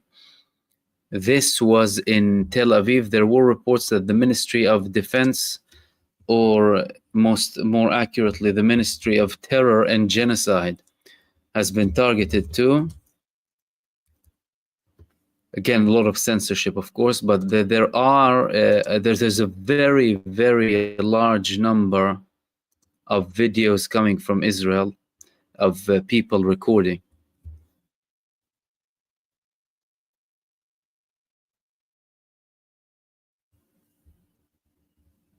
Israel is saying that in the second round of attacks, 1 was killed, 54 were wounded, 5 critically wounded.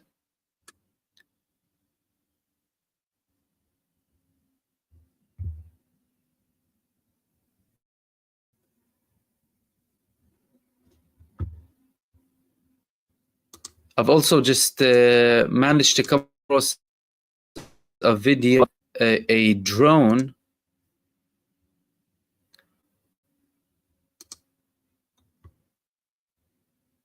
landing. Let me show. I couldn't verify, to be fair.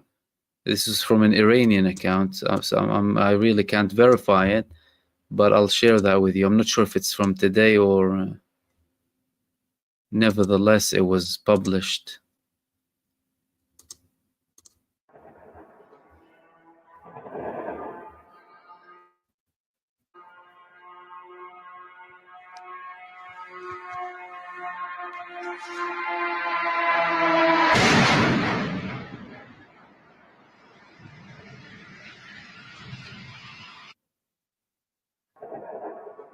Well, they're saying this is an Ababil drone.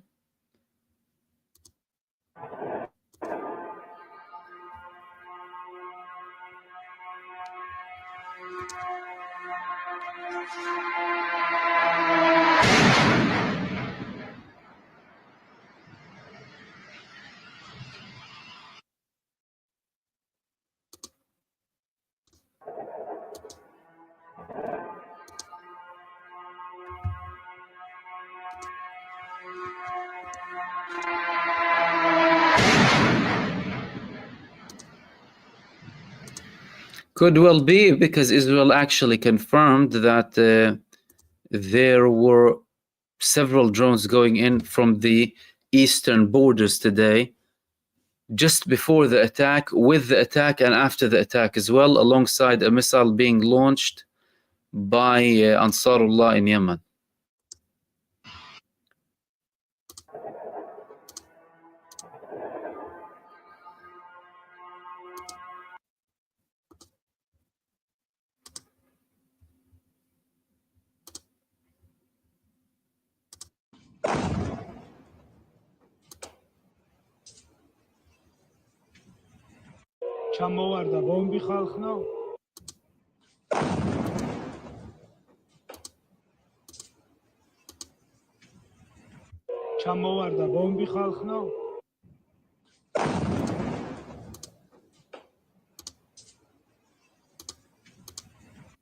one.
Let's see how the Israeli media is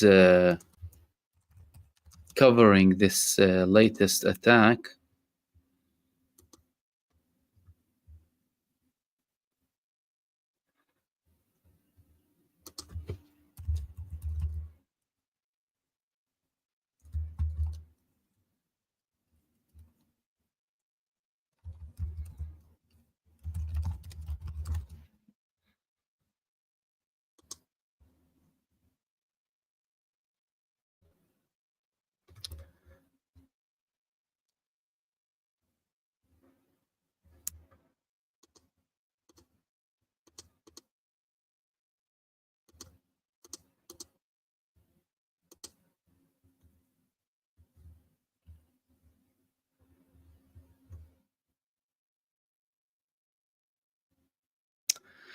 So they're calling it a destructive attack that happened just now,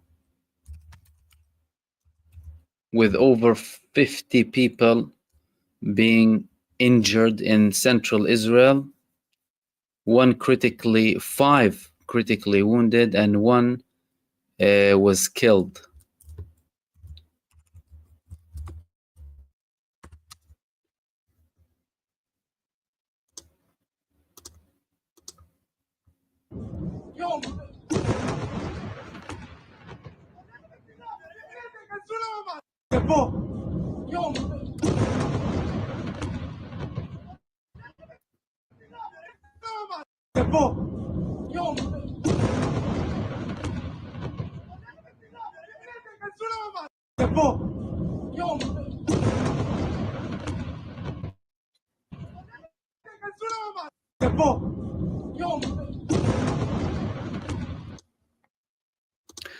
Okay, news coming now from Iran.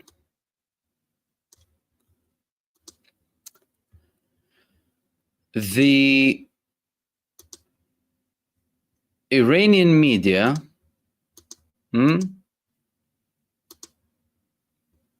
Iran in Arabic, to be precise, they said Haj Qasem Soleimani's missiles enter the battle, a qualitative Iranian response to Tel Aviv.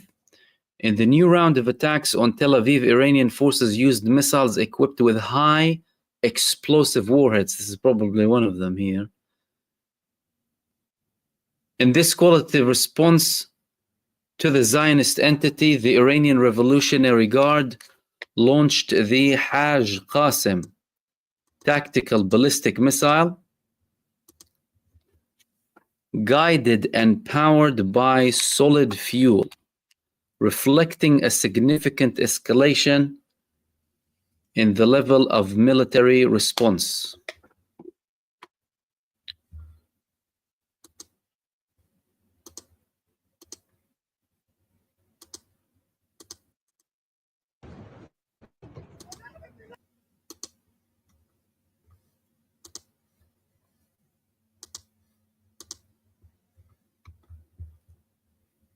And that's the missile that Iran is talking about. So several new missiles that Iran used today, including Khaybar, Haj Qasim, Imad, and Qadir.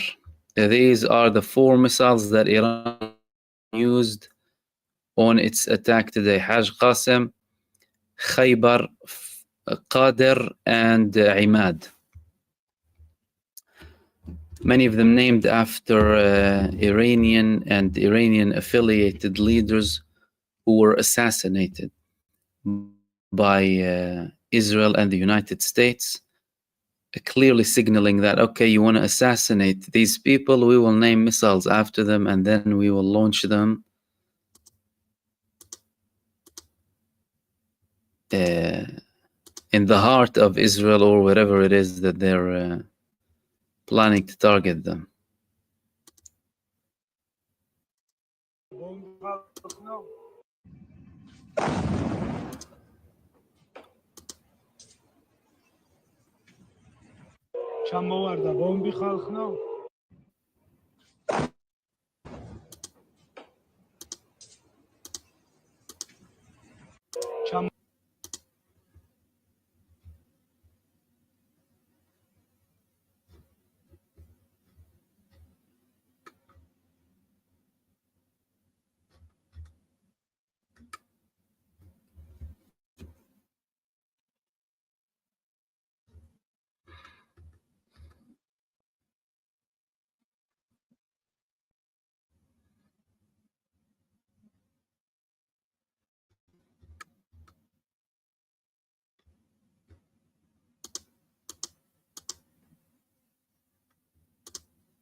More angles of the attack coming out. Let's have a look.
Okay, guys, we'll wrap it up with this live stream for tonight. I believe it looks like, I mean, there might be more attacks coming from Iran. Usually, the frame is approximately between 4 to 6 hours of attacks, and by so far, I've covered as much as possible, really, from all angles, all of the documentation that's coming from Israel about the second day of Iranian attack coming on Israel.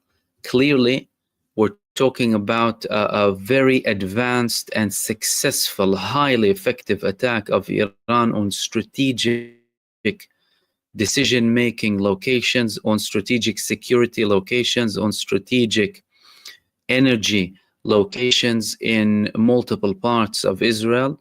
The Israeli air defense systems failed miserably. The Iranians are clearly using more powerful, more sophisticated, more advanced missiles. The missiles that were landing today on Israel are things that we have never seen before.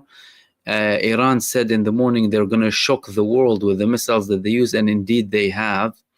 The Israeli leadership is petrified. Many casualties today, by the way, over 100, at least 5 people killed as well, reported in Israel. There was also an attack coming from Yemen.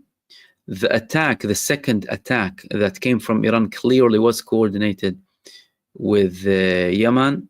It's highly unlikely that Israel will not continue its attacks against Iran, something that will attract more escalation. Hopefully I will be with you tomorrow, either with 1 or 2 live streams. For those of you who follow me regularly, I'm having more live streams than videos. Usually I cut my videos. I have segments for those of you who like to watch short videos. But because of the situation at the moment, I'm having everything in the live stream, but I'll hopefully go back at some point soon to those of you who prefer the shorter videos. Although some of you, by the way, sit in and watch for all of the live stream. Well done. And thank you again. So I'd like to thank everyone for participating in this live stream and sharing your thoughts in the chat as well. Thank you very much for tuning in. I hope I covered as much as possible. I mean, I gathered as much information as possible from diverse sources. Tonight I'll continue to hopefully do so. If tomorrow we're expecting the same thing, I'll have the same routine of a long live stream to cover everything. If not, if something changes, we might have a normal kind of video or a shorter live stream. Then I'll have other clips for you too, for those of you who prefer kind of shorter videos cut into subjects, basically. Thank you as well to everyone who sent supers, much appreciated. Chris Murphy, Lovatar, Maya, welcome to membership. Dawa, Mr. Fuzz, Golden Sun, Nick, Maya, Michael, Ahmad, Faris, Do, Eden, Osmada, F, Michael, Elisa, Danielle, Chris, Michael, Boomer, Michael times 5 or 6, Sebastian, thank you. Nawal, Sailor, Gavin, Matlas, David, welcome to membership as well, thank you. Esdra Santos, Malcolm, McGrath, Sean Hurl,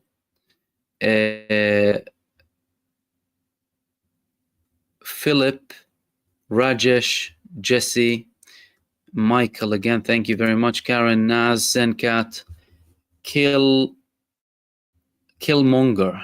Gang, Beams Smith, Gavin, Jay, The Alchemist, Esdras, JD, Conrad, Egbertina, Jane, and El Karaki, everyone else. Sorry if I missed anyone too. So yeah, we'll wrap it up for another very eventful day and night. It looks like it's going to be the same tomorrow. And Muzammil as well, thank you so much. Thank you for all of your comments as well, everyone. We'll leave it there. Enjoy the rest of your day, night, or evening, depending on where you are, and the rest of your weekend. Have some rest, everyone. Stay blessed, take care, and I will see you soon in the next video. Peace, everyone. Salam.